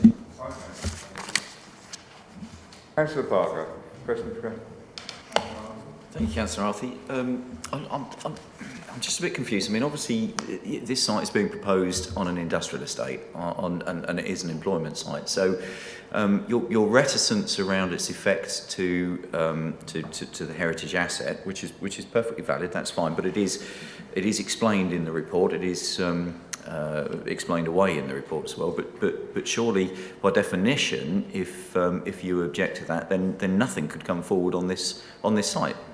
Do you agree with that? No, not really. I mean, if you look at the existing uses on the estate, let's say you were to drive down Churchfield Road at 2 o'clock in the morning, you wouldn't find very many of those uses in operation. And certainly you wouldn't find noisy uses in operation. If this were to be for a 20 or 25 year period, which is what's being talked about, one would imagine that in 10 years' time, a lot of people will have electric vehicles and they'll be charging at night. It may well be that the peak period is no longer 7:30 to 9:30 in the morning. It may well be that these plants are kicking in at 7 in the evening, at 2 in the morning. And in that regard, I've mentioned the effect on the church, but I don't know if a plan could be put up, but there are, of course, residences not that far across the field, which would be affected by that as well. I'd just like to correct the Cabinet Member for Planning that actually at 2:30 in the morning, Churchill Road is busy because it has the post office facility there, and if he had gone down there at 2:30 in the morning, he would see that the post office is actually working.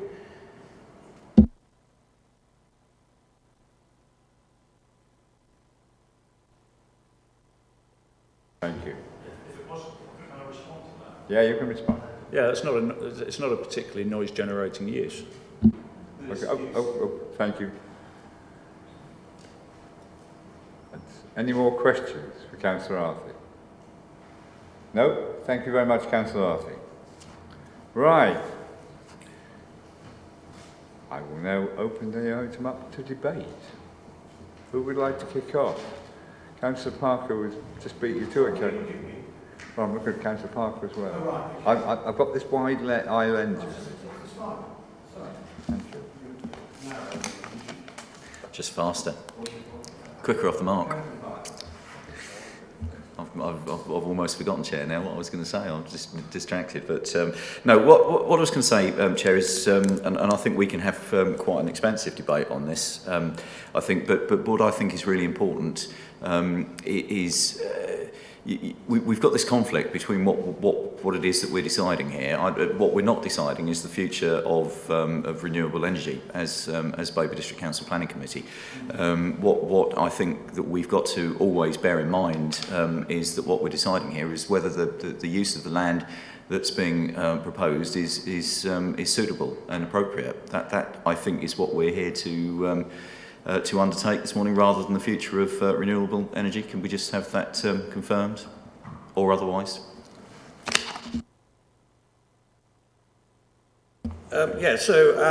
Obviously the concern, I think, the main concern of this, for this site, is what impact it has on its neighbours in terms of noise. That clearly is the only thing, as far as I can see, is the main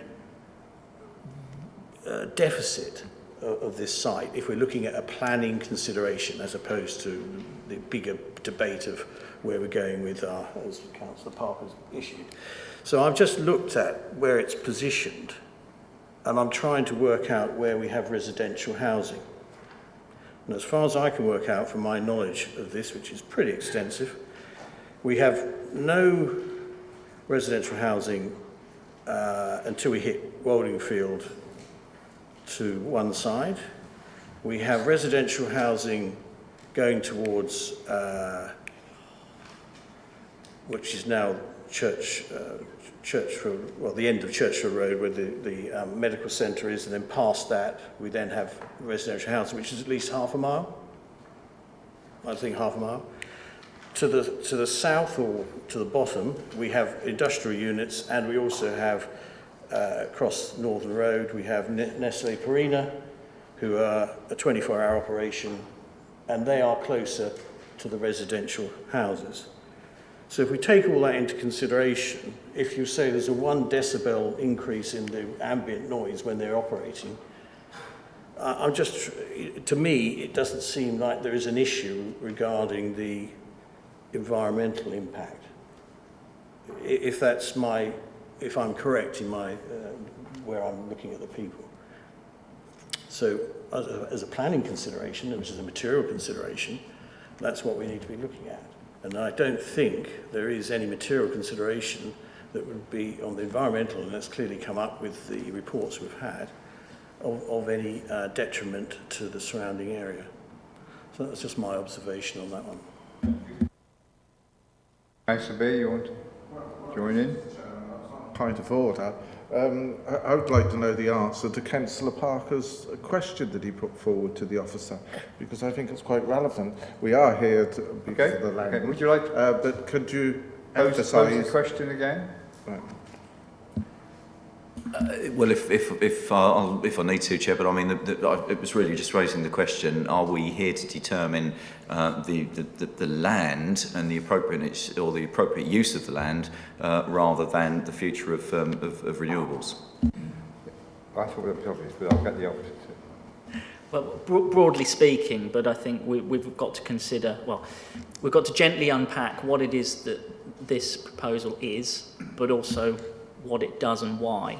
And to that extent, it is important to consider what role it plays, bearing in mind that obviously we do have policies that relate to moving to a low carbon economy in future. Just in terms of the national planning policy framework, because we touched on the white paper, which is a material consideration, the framework itself, we've already looked at paragraph 152, but not necessarily the final part of that policy, which is about supporting renewable and low carbon energy and its associated infrastructure. And that's effectively what this is, which is why if you were to look at this in isolation, and I think, yes, on first blush, that's why there's a tension there with our policies, starting with the development plan, because ultimately this is something that is burning a fossil fuel. But when you look at that bigger picture, the fact is that this is something that is there to support that transition to moving to a low carbon future. And it's in that respect that tension falls away. And why it accords with both the development plan and national planning policy in officers' view.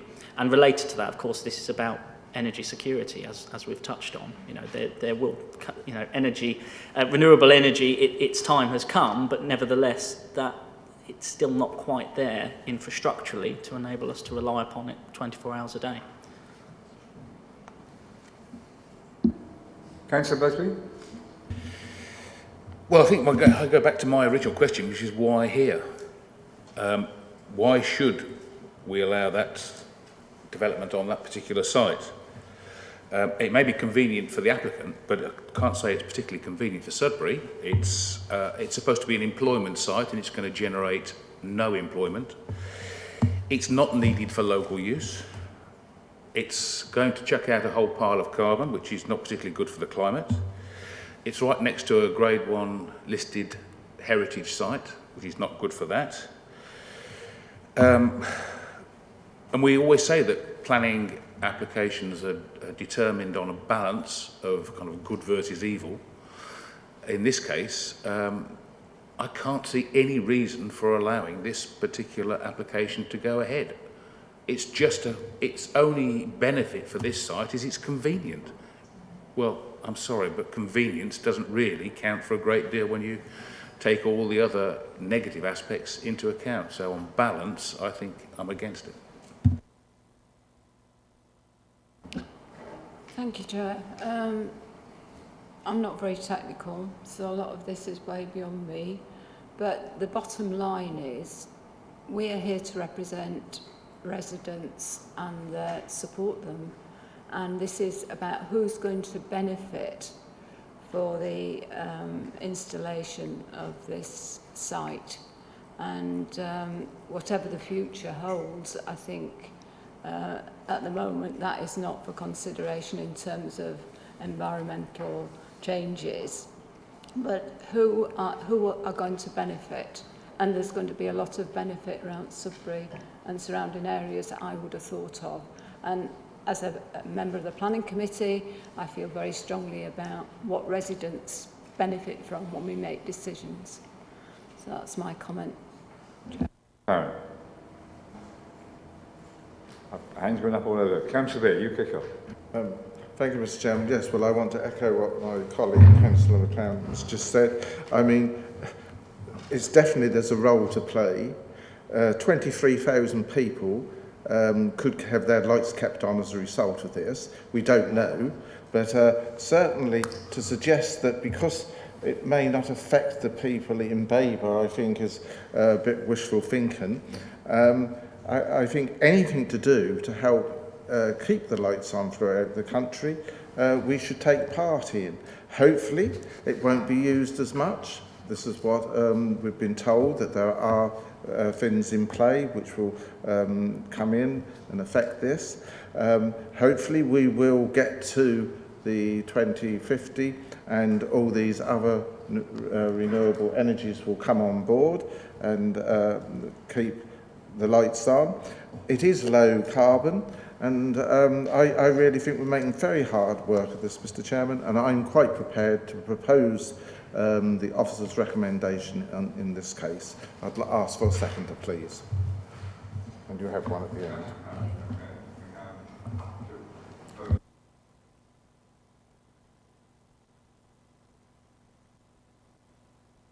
Referring to this as a low carbon, it's not, it's gas, it's a fossil fuel.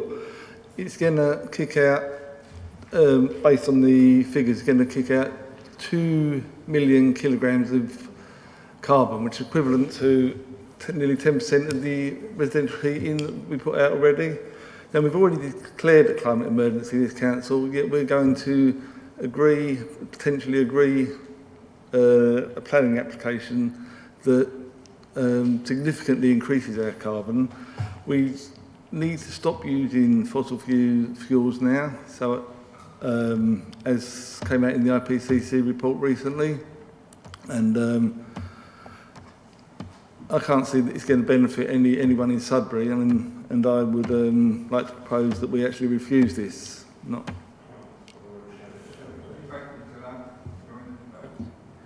Councillor Holt, do you want to? Yeah, thank you. I haven't got a problem with the plant. I haven't got a problem with the type of plant. I think it's a necessary evil for the times we live in, and it's there to fill in the gap until we do come on to more sustainable forms of energy. It's the location, which I do have a slight issue with, and it's been referred to a 1 decibel rise in noise level. I'd like to ask our environmental health officer who's here. In the report on page 34, it mentions a plus 10 decibel above the background level, and I'd just like some clarification as to whether we're talking about 1 decibel or we're talking about 10 decibels, because my concern is to the west, I would say, of the site where there's offices. I think the images we've seen today are quite ugly, and there's obviously a concern re the noise levels. I've mentioned noise possibility in the evenings and night times, but can I just have clarification on, I think it's 1, 2, 3, 4, it's about the 5th paragraph down, it mentions a plus 10 decibel above the background level, so I'm assuming that is the background level of the industrial estate on a normal day, and then when the plant kicks in, it's a 10 decibel gain on top of that. Can you just someone confirm that? I'm sorry, I know I'm the representative here from Environmental Health, but I wasn't the person who did that calculation, so I didn't know about that plus 10, but I'm sorry, could you say, yeah, I haven't got the papers, so could you say something about page the context? 34.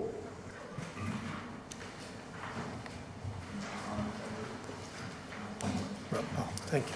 Thank you. Thank you.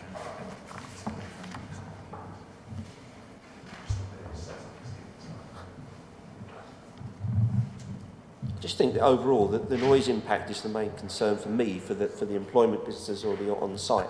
Royal Mail is irrelevant as far as I'm concerned, but the offices adjacent to the site, as I say, to the west of this, may have issues with that noise level. And also, I still don't think we've had a clear answer when potentially the generator could run.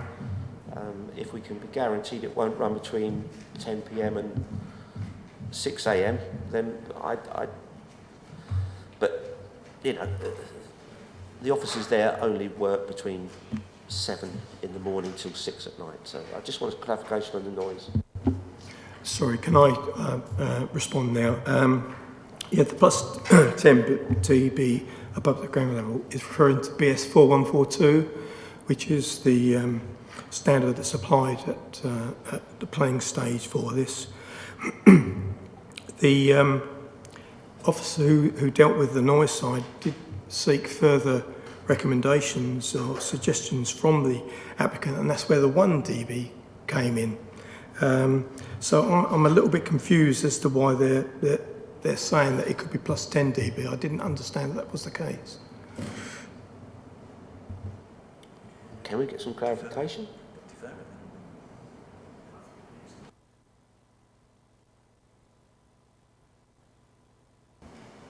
I can have a go at answering. I mean, the case officer has obviously been in extensive dialogue with the environmental health officer on this. As far as I'm reading from the papers, the 10 decibel adjustment is actually in terms of the sensitivity, because that's allowing for, should it be a hot day, the offices will open their window, and therefore they're looking for a further decrease in terms of the noise levels as they hit that building, should the windows be open. So it makes them more sensitive to noise by 10 decibels, which is why a lower reading or exceedance level is required at that boundary, and that's something that the applicants are confident they can achieve through mitigatory measures such as acoustic fences and fencing, and that's something that's been considered by the environmental health officer and will be secured by condition to ensure that the amenity afforded to the occupiers of the office building can be adequately safeguarded. Thank you. Councillor Hinton, you were... Thank you, Mr. Chairman. Well, first of all, if you remember, I'd like to concur with what Councillor Busby says in terms of his assessment of need, etc. If we remember, in the not too distant past, there was a lightning strike on a wind farm in Yorkshire, which effectively blew up a gas turbine power station in Bedfordshire, which blacked out half of Ipswich. So, as you can see, the interconnection of the grid is quite extensive, and this is why I fail to see why there is a necessity for this relatively small electricity generating facility to be put on the outskirts of Sudbury, where there has been no instances of blackouts in the past caused by lack of generating capacity. And also, when we look at what is going to happen in the next few years, we're going to see modular nuclear plants put up, which are going to be zero carbon output and plants, which will more than suffice for any increase in capacity that the grid might need. And also, if we just to probably point out to Councillor Beer that he's made a big thing about the 23,000 homes getting their electricity for an hour. So if you're watching a programme on the television that's longer than an hour, I'm afraid you've missed it, because it will black out on you halfway through. So it's only for 1 hour based on using 0.33 kilowatts, and I think if you turn your washing machine on, you'll probably use up somewhere around about that amount of electricity. So you can either have your television on, you can put your washing machine on, or you can put the kettle on. You know, one or t'other, you can't do all, and it's only going to last, the facility will only be there for an hour. So it's all a bit borderline in terms of the actual output from this plant, and the fact that it doesn't comply with our sustainability policies, and that's what we're here to talk about. We're here to talk about policies rather than thoughts or anything else. And I would like to agree with Councillor Jameson that we should, in actual fact, be refusing this, as it's contrary to CS 15.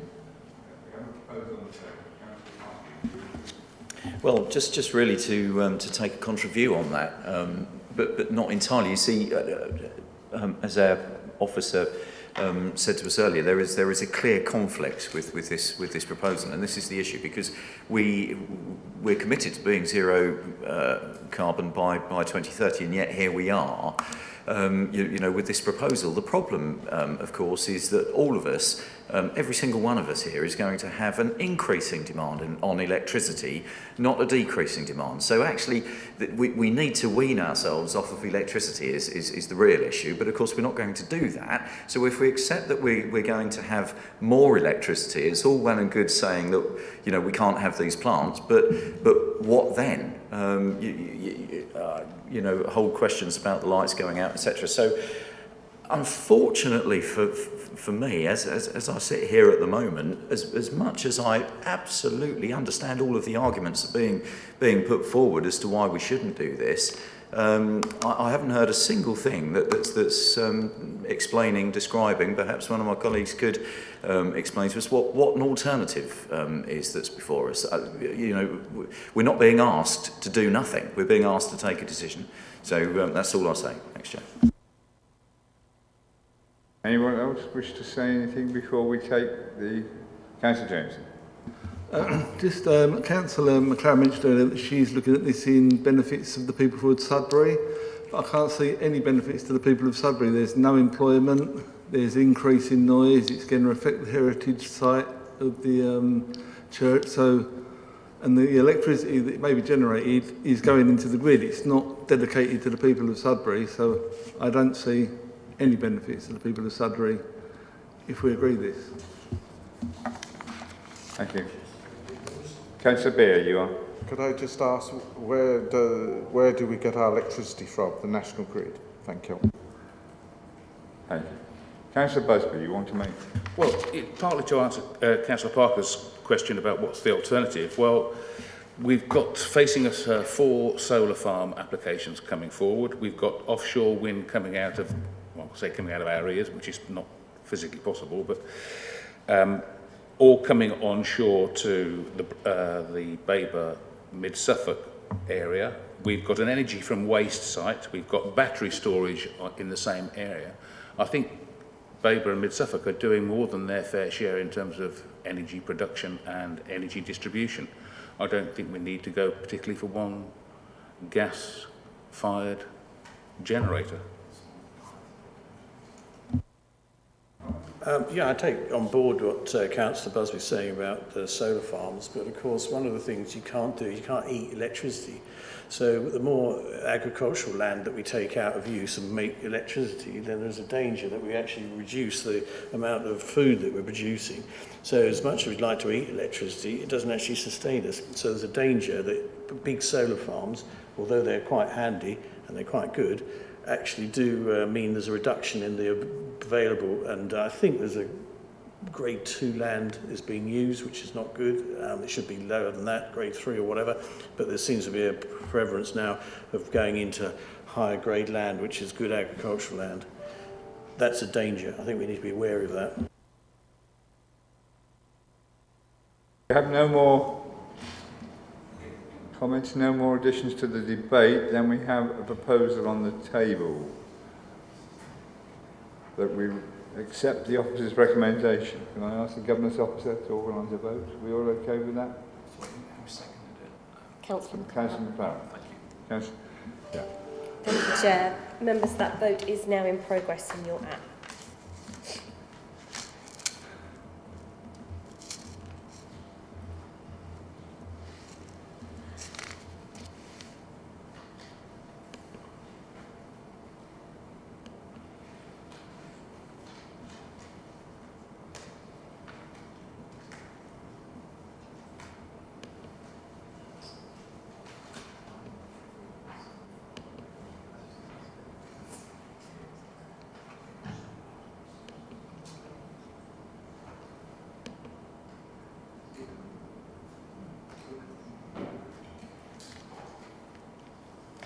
Thank you, Chair. That is 5 votes for and 5 votes against the application.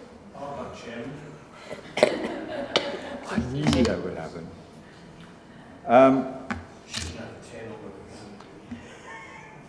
You should have brought your wife, Simon. I vote against the proposal.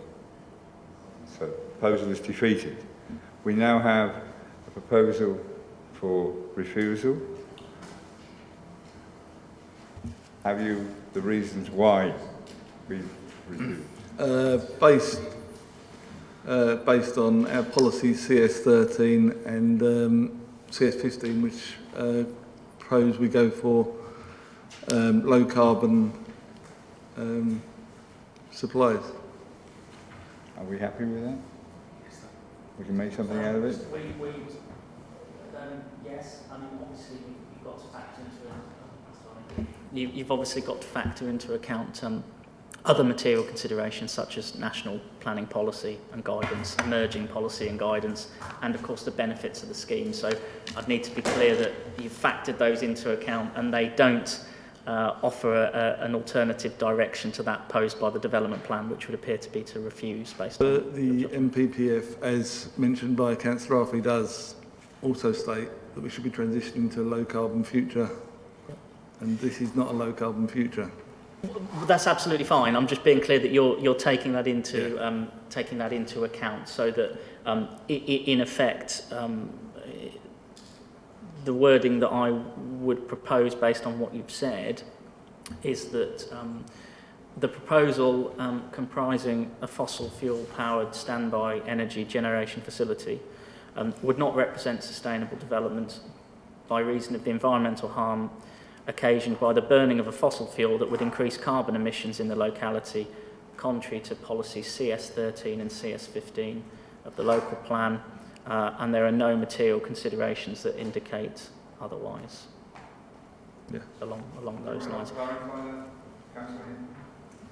Well, I don't the second Councillor Jemson's refusal, but of course, if you look at page 32 of the report, it talks about SP10, climate change, LP21, historic environment, and LP25, sustainable construction design, and LP27, energy sources and distribution, which are all part of the new draft joint local plan, which does have significant weight now. You can give as much weight to a material planning consideration as you see fit. That's your judgment. I think officers would probably exercise a little bit more caution on that particular point, but nevertheless the emerging policies in the plan, which are currently subject to examination, they will be caught in the balance of the other material considerations. So we start with the development plan, that by the sounds of the reasoning of the proposer, that's giving a clear direction to refuse on account of the principle of this. And then you go to the other material considerations, which could include the emerging plan as well, if you feel that that's inconsistent with those policies. I think the only thing I need to flag, and obviously we've already had a proposal that's failed, is that this is highly likely to go to appeal. I think officers was advised, based on their judgment, the likelihood is that we will be unsuccessful in defending that appeal. And this is not a material planning consideration, but there is a likelihood of costs being awarded against the council if we proceed. Okay.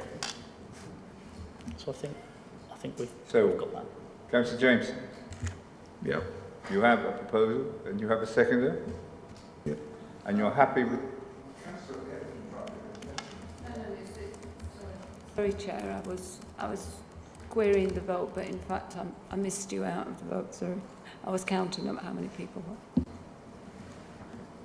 Shall I read it again? Yes, please. So, the proposal comprising a fossil fuel powered standby energy generation facility would not represent sustainable development by reason of the environmental harm caused by the burning of a fossil fuel that would increase carbon emissions in the locality, contrary to policy CS13 and CS15 of the local plan. The application fails to comply with the development plan as a whole, and there are no material considerations which indicate otherwise. You happy with that, Councillor Hinton? So we have a proposal. Thank you, Chair. Members, that vote is now in progress.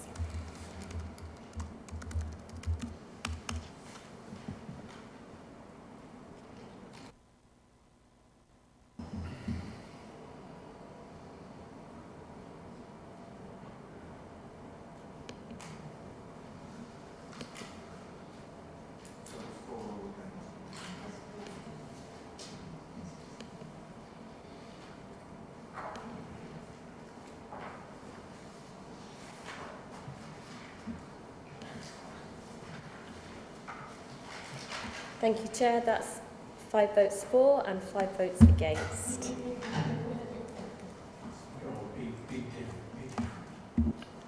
As I've just voted for the proposal, I vote for.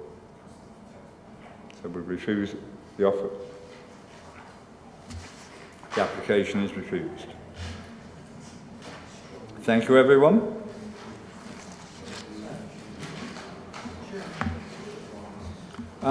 Right, we take a quick break now. and then there will be no break between the next two items to get you out of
Back everyone. Hope you've all had sufficient time to get yourselves a cup of coffee.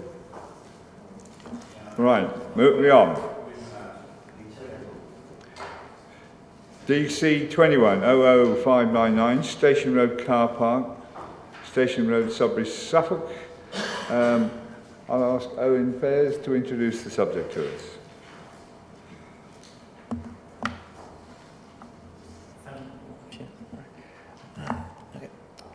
Thank you, Chair. Good morning, members. Today I'm presenting an application for full planning permission for the erection of 3 solar photovoltaic carports with associated infrastructure, including cabling to the leisure centre, battery storage system and 5 electric vehicle charging points. The application has been brought forward to committee as it has been submitted on behalf of Babergh District Council. So this is an aerial map of Sudbury. The site is highlighted in red. It's located to the south of the main market square of Station Road. Sudbury Leisure Centre is located to the east of the site, with the Waitrose supermarket located to the west. So, this is a closer view of the site, which is again highlighted in red, with the leisure centre to the east and the Waitrose supermarket to the west. This is the site location plan. The red line shows the application site, with the blue line showing the land in ownership of Babergh District Council. In terms of constraints, the site is located outside of the Sudbury Conservation Area, located to the northwest, which is shown in purple. To the south of the site is the Stour Valley Special Landscape Area, which is shown in green. And also to the south of the site, you can see a green dashed line, which is a public right-of-way.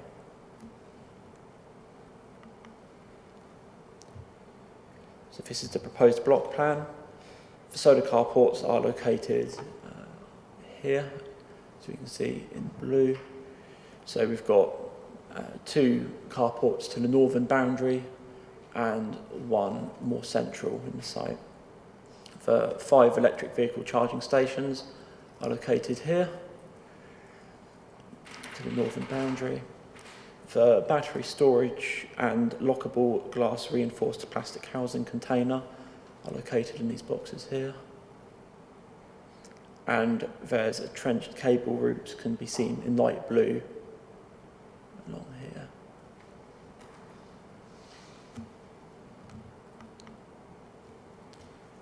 So this slide shows the layout of the carports. The northern carports cover the depth of a single parking bay, whilst the central carport covers the depth of 2 parking bays. The carports will cover a total number of 42 parking bays, and in total the installation comprises of approximately 291 PV panels. So these are the proposed elevations of the carports.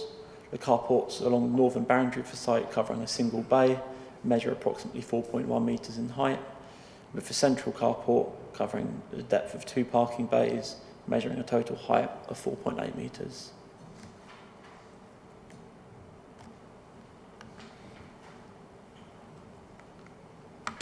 So the following slides show some photos of the site. In the bottom left corner of the slide shows an aerial map of the area with an arrow showing where the photo was taken from. For context, the northern boundary of the site is, you can see this line of trees here, which makes up the northern boundary.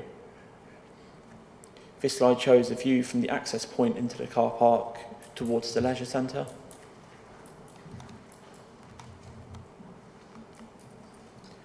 This slide shows the site from the western boundary, again looking towards the leisure centre. This slide shows the site from the northwestern corner. Again, to point out this row of mature trees here is the northern boundary of the site.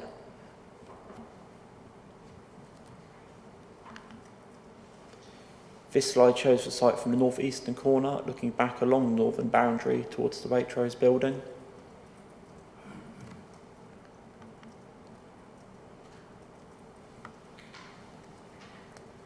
This slide shows the site from the eastern boundary, again looking towards the Waitrose building.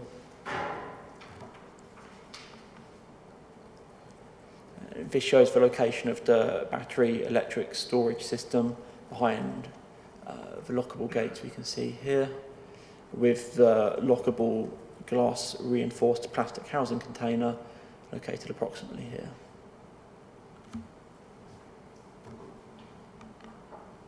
So to summarise, the proposal promotes sustainable development by providing renewable energy facilities, supporting the Council's aim of becoming carbon neutral by 2030. The proposal would not impact the existing parking provision or layout of the car park, and the proposal would not result in a detrimental effect on residential amenity or the surrounding area and landscape. The recommendation, therefore, is to grant planning permission with the conditions set out within your agenda. Thank you. Thank you, Eric. Are there any questions for the officer?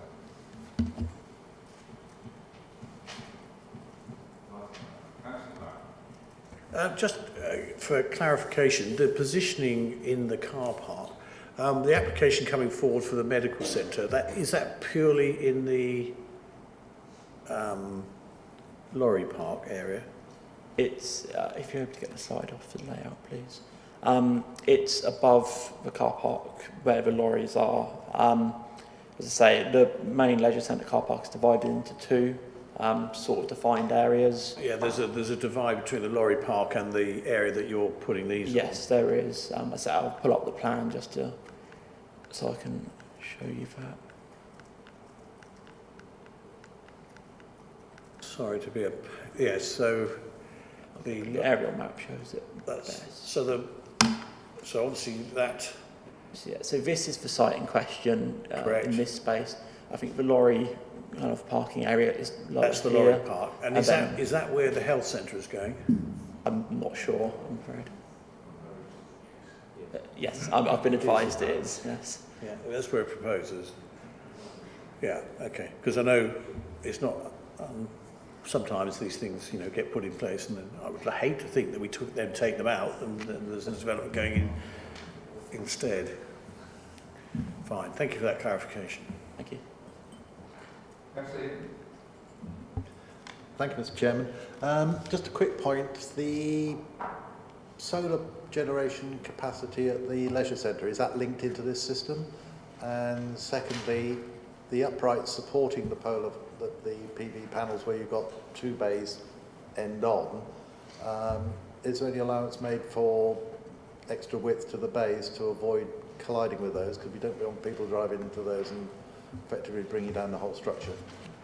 So as I said, there should be no change in the parking provision. I think the width, it shouldn't affect the parking accessibility at all. I think it's probably best advised. I think the applicant may be better advised with regard to expansion.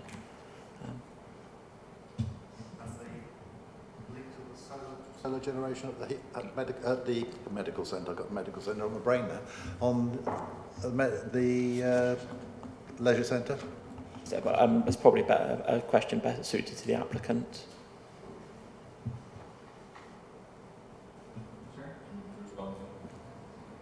Thank you. So yes, sorry. That's linked directly to the leisure centre through via the battery storage, and approximately 16.5% of the leisure centre energy use can be facilitated by the solar canopies. So there's a substantial benefit to the electricity intake at the leisure centre. And in terms of the design features, the previous work that the council was undertaking in terms of the high level and more detailed site feasibility and the optimal layout does account for vehicle movements on the site. The actual structure itself has been specified as a higher standard than the usual type of canopy to make extra allowance for it being in a public setting. There's no net loss of parking bays, there's sufficient space within the structure, and we've looked to make sure all the cabling and the actual manoeuvrability in and out is the best that can be made from that size of system. And it's going to cover about 42 spaces in that area of the leisure centre car park. Councillor Versby? Could you put that slide up again, the one with the... Yeah. So will there be any trees removed? Because you can see there's quite a bit of shadow over the car park. So, no landscaping is proposed to be removed.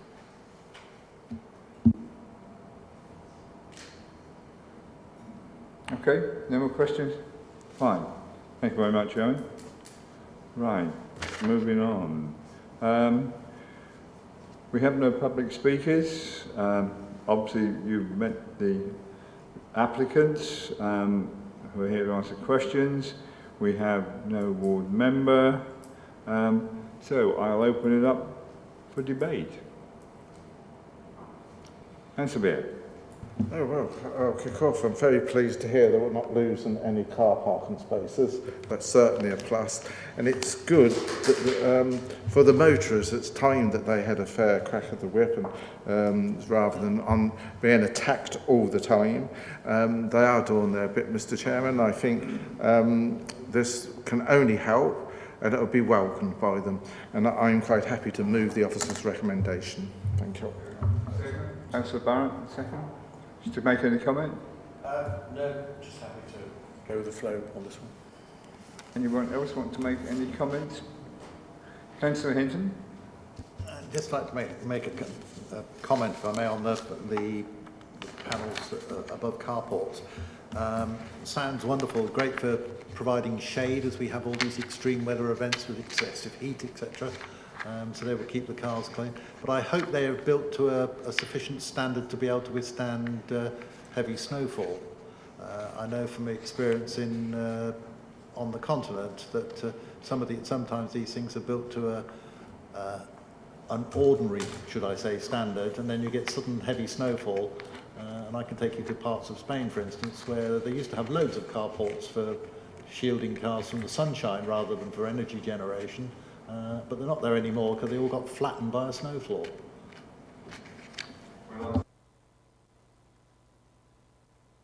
Specification is that the actual structure should be able to withstand exceptional 1 in 100 year weather events. So that's been put in as part of the specification. The steel frame itself is going to be galvanised, and there's a screw fixed steel system which should be robust enough. The contractor is also going to be putting in a significant amount of measures in terms of the actual housings for the cabling to make sure that there's no access or issues of that nature from either a vehicle collision or deliberate acts of vandalism. So as best we can, the steel frame, the hot rolled steel frame structure should be able to withstand sufficient.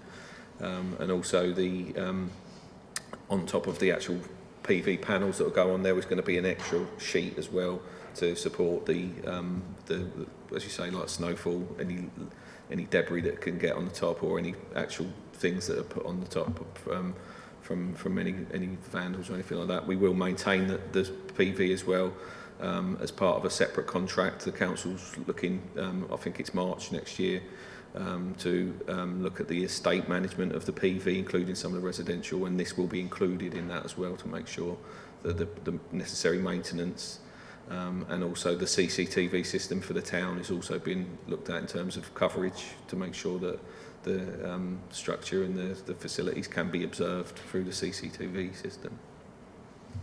Thank you. Councillor Owen, you want to...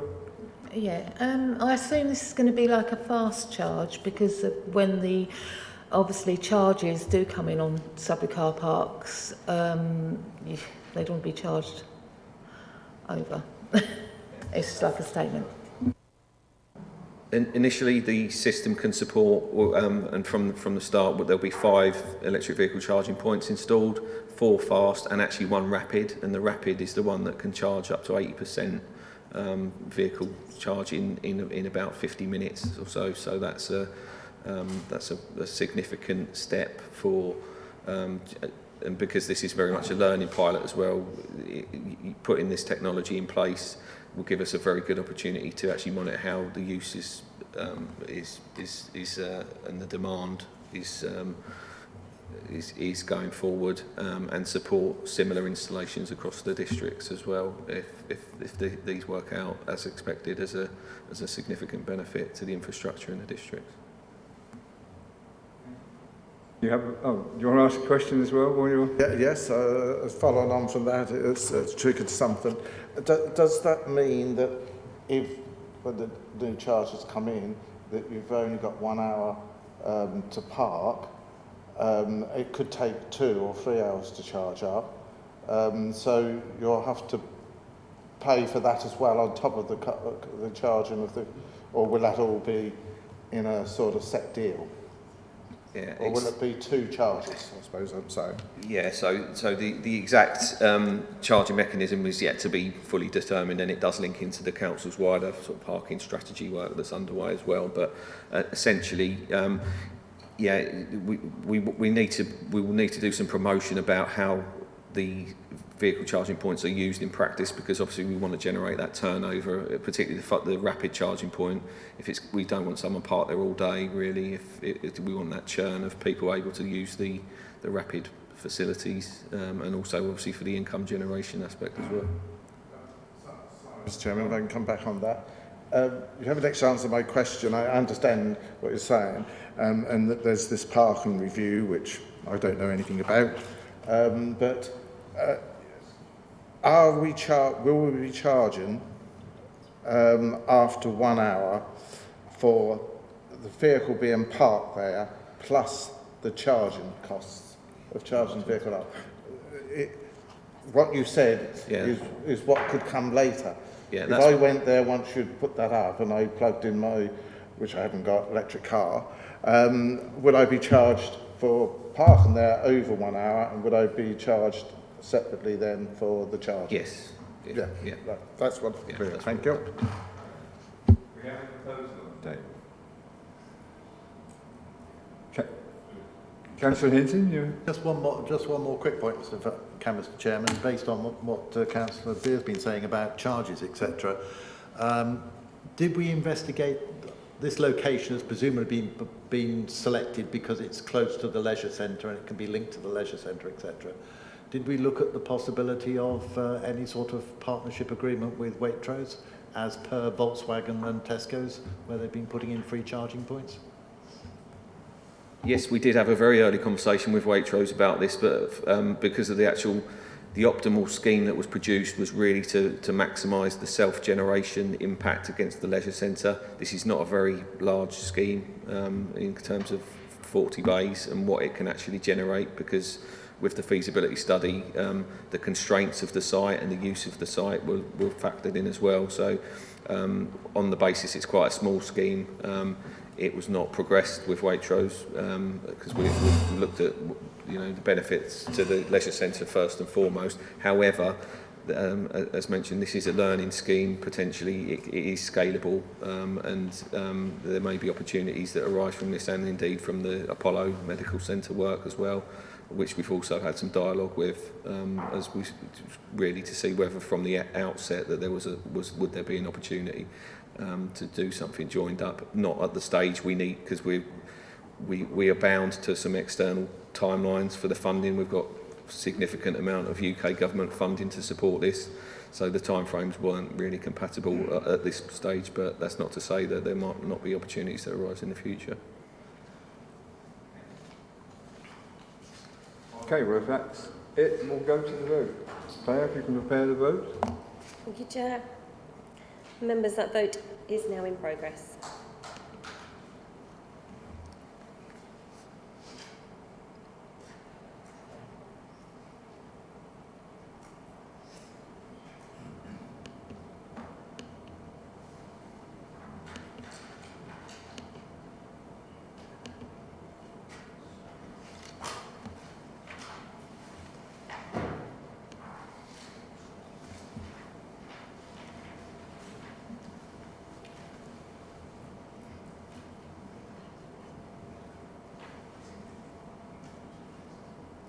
Thank you, members. Chair, that's 10 votes for. That's unanimous.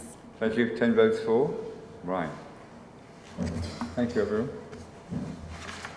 Moving on, we have before us an emergency item. urgent item, which is DC 2100745 Cuckoo Hill Brewers, and Simon Bailey is going to brief us on this subject. Thank you, Chair. Good afternoon, members. Thank you, Lee. This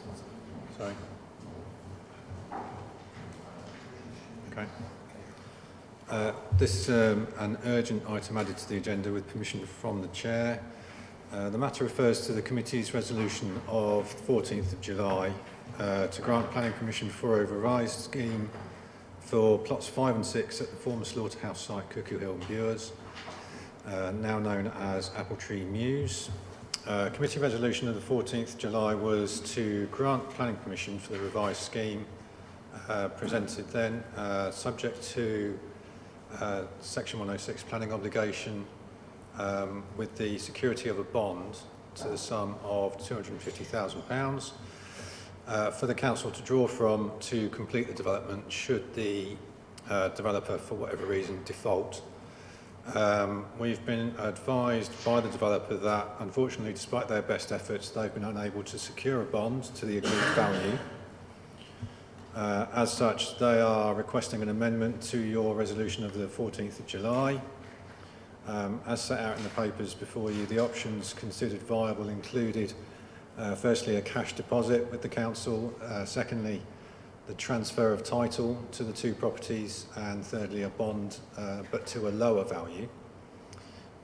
We've sought council opinion on these options in order to ensure any risk to the council is minimised as much as is reasonably and foreseeably possible. Having regards to the advice from council, the option put before you today for amendment of the resolution of the 14th of July involves both the deposit of cash with the council and the transfer of title to the properties. Should the developer default during the works to the properties to complete the amended scheme, the council will have funds to undertake the works and will have the freehold title to the properties so that upon completion of the approved scheme, those properties may be sold on the market, recovering any additional costs incurred as a result of the works. If the developer completes the works involved in the revised scheme, the cash deposit would go back to them and the transfer of titles to the property would not bite. Members, it's the recommendation of your officers to amend the authority delegated to the Chief Planning Officer on the 14th of July such that conditional planning permission is granted subject to the amendment to the Section 106 agreement at Clause 7 of the minutes from that meeting, so that it involves the deposit of £130,000 with the council and the transfer of title to the council in the event of default by the developer. Thank you. First. Yes, I wanted to ask the questions of whether we can actually pursue this today, because we're proposing to alter something that was agreed at a previous meeting. Normally, we would have the Parish Council involved, the local ward member involved, and lots of other people as well, I suppose. None of that is happening here. We seem to be overriding that. That don't seem somehow quite right. Can you tell me how we arrive at this situation where we can really decide that 250,000, which was what the committee said, can now be just altered like that to 130,000 and none of these other people can have a comment on it? Surely that can't be right.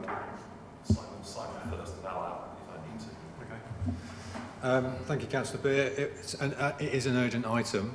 They were given time, the developer was given time in order to secure a bond as per the resolution of the 14th of July.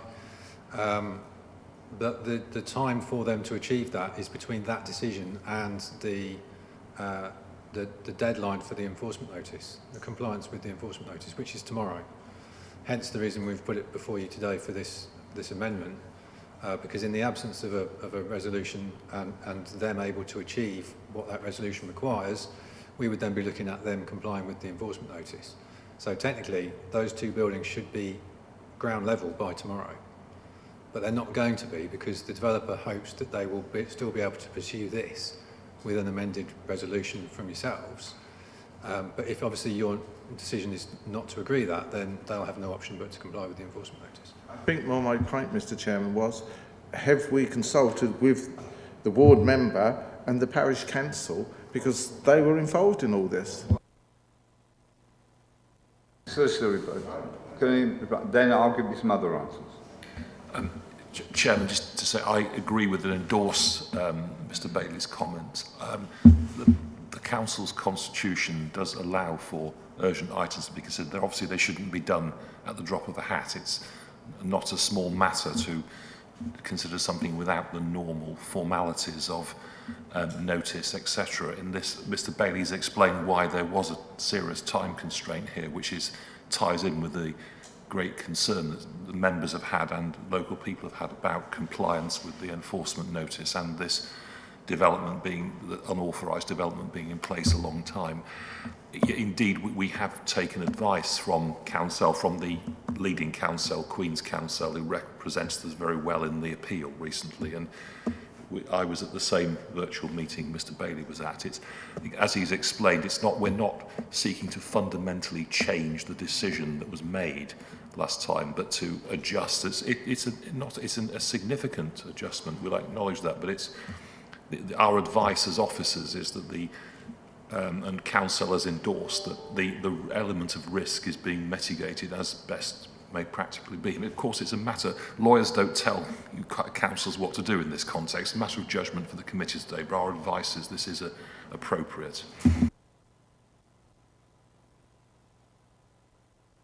Some comments to be read during this arrangement, and just to remind people, in my mind, that we talked about the fact that we didn't want to inflict any more harm on the people who were neighbours to Cuckoo Hill, and that what we decided last time, the part demolition of the house, would be the way to go for those particular people. And it's bearing in mind that and the situation we're in, where it's full demolition tomorrow, I felt that it could come back to the committee on this particular item. Yeah, I take Councillor Beer's points, but we're really only talking about safeguarding the position of the council were the developer to go into liquidation. So it's not actually really a planning matter, it's more of a making sure that what he said he's going to undertake is undertaken. If he doesn't undertake it, then we are covered to then pursue the work and arrive at the final agreed position that we as a council agreed in the planning committee. So although the other people weren't involved, I think basically what we're doing is making sure that the wishes that we agreed to are carried out with no detrimental effect to the council. So we're holding that deposit, 130, and that's presumably been agreed with the applicant, so we know he has the money to deposit, because obviously the problem with a bond, he's got to go to a bank and the bank is guaranteeing that bond. Well, clearly that wasn't happening. So as long as we've got that, and also we're in a slightly better position because we're going to get the freehold value of potentially two £500,000 houses, which will then cover our position if we have to sell them, if we do have to implement it. And having looked at the accounts of the developer, I don't think that is a position that he would go past. I think he will pursue it. He has sufficient funds to do it. And clearly he has demonstrated that by putting the 130,000, which I assume he will want back. So it's merely a safety position for the council, and it seems to make sense. So I'm very happy to propose that we accept the recommendation of the enforcement officer. Then we'll have the comments from the ward member. I'm sure you want to hear what Councillor Barrett has to say. I have no idea what she said. So, Councillor Owen, can you please ask your question? If this doesn't go, obviously, if they do lapse, and how long would it take you to take over the houses and obviously take the money away from them? Obviously, we don't want to put more harm on the people around them. Yes, thank you. So if this amendment doesn't go through, then their obligation is to comply with the enforcement notice. They're currently on site with scaffolding, taking the roofs off those buildings so that they can adjust them If they need to take it all the way down to the ground, then it will be a matter of weeks. Sorry, I mean, if this goes through, right, and then obviously they don't do what they're meant to be doing, what's the next stage? What would you have to do, and how long would it take? That's a difficult question to answer. It would be subject to a Section 106 legal agreement, so it would be with the lawyers, their lawyers primarily, to draft the agreement and provide to us for our approval. I would need to defer to my legal colleague in order to go through the specifics of that, but the timescale for that we would hope would be quick. There is a draft Section 106 legal agreement in doing the rounds at present. It would need to be amended to the satisfaction of both parties. Once that's agreed, they would then need to deposit the money with us, and the exchange of title would be written into that agreement. Then it's only a matter of them completing, or us issuing the permission, them completing that permission. And if they don't, we use their money that they've given us. If they do complete, we give the money back, and there's no impact on the title. Any more questions to the officer? Councillor McLaren. Hi. I think I remember from the last meeting, there's nobody actually in the other houses. There's nobody occupying those houses, are there? There's nobody occupying plots 5 and 6, the two that are due to be. But what about the other plots? And Plots 1 to 4 are occupied. Yeah. Yes, so it's essential. It's Yeah. And there's existing development, the neighbouring White Horse House, the listed building, and other residents in numbers 6 and 7 on Cuckoo Hill and Eversley and surrounding. Yeah. Yeah. Thank you, Chair. In that case, can we hear from the ward member? You have a statement. Thank you, Chair. I'm not able to attend the meeting on this urgent item, but wish to add my support for adopting measures to limit or remove liability from Babergh should the developer go into liquidation. It would seem to me as a layperson that taking an unencumbered title of the plots 5 and 6 in that unfortunate circumstance would provide the council with the opportunity to remedy the building in line with recent planning consent. Thank you. Thank you. That's from Councillor Melanie Barrett. Are there any more comments to make? I have a proposal. Yeah, I'll just say go with the officer's recommendation, or the enforcement officer's recommendation, I should say, to secure the 130,000 deposit and the freehold entitlement should the development not go, or sorry, should the developer go into liquidation. We have a seconder? Councillor Hinton. We'll go to a vote if there's no more Mr. Chairman, comments. I was just going to say that rather flippantly, if I did have a question for the ward member, but I'll save it for her partner, if he can come out of his silence.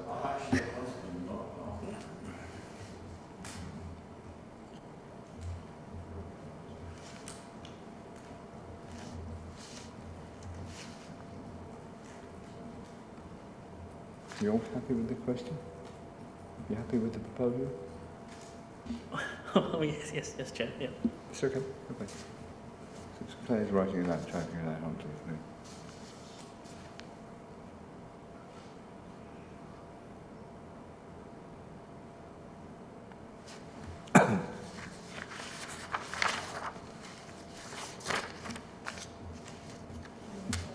You all set? 1 minute, okay. Checking the wording.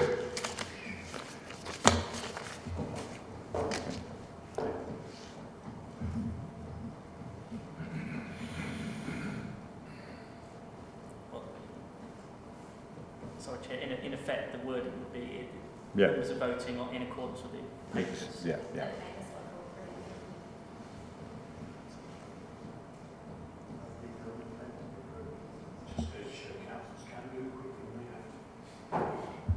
Members, that vote is now in progress. Thank you.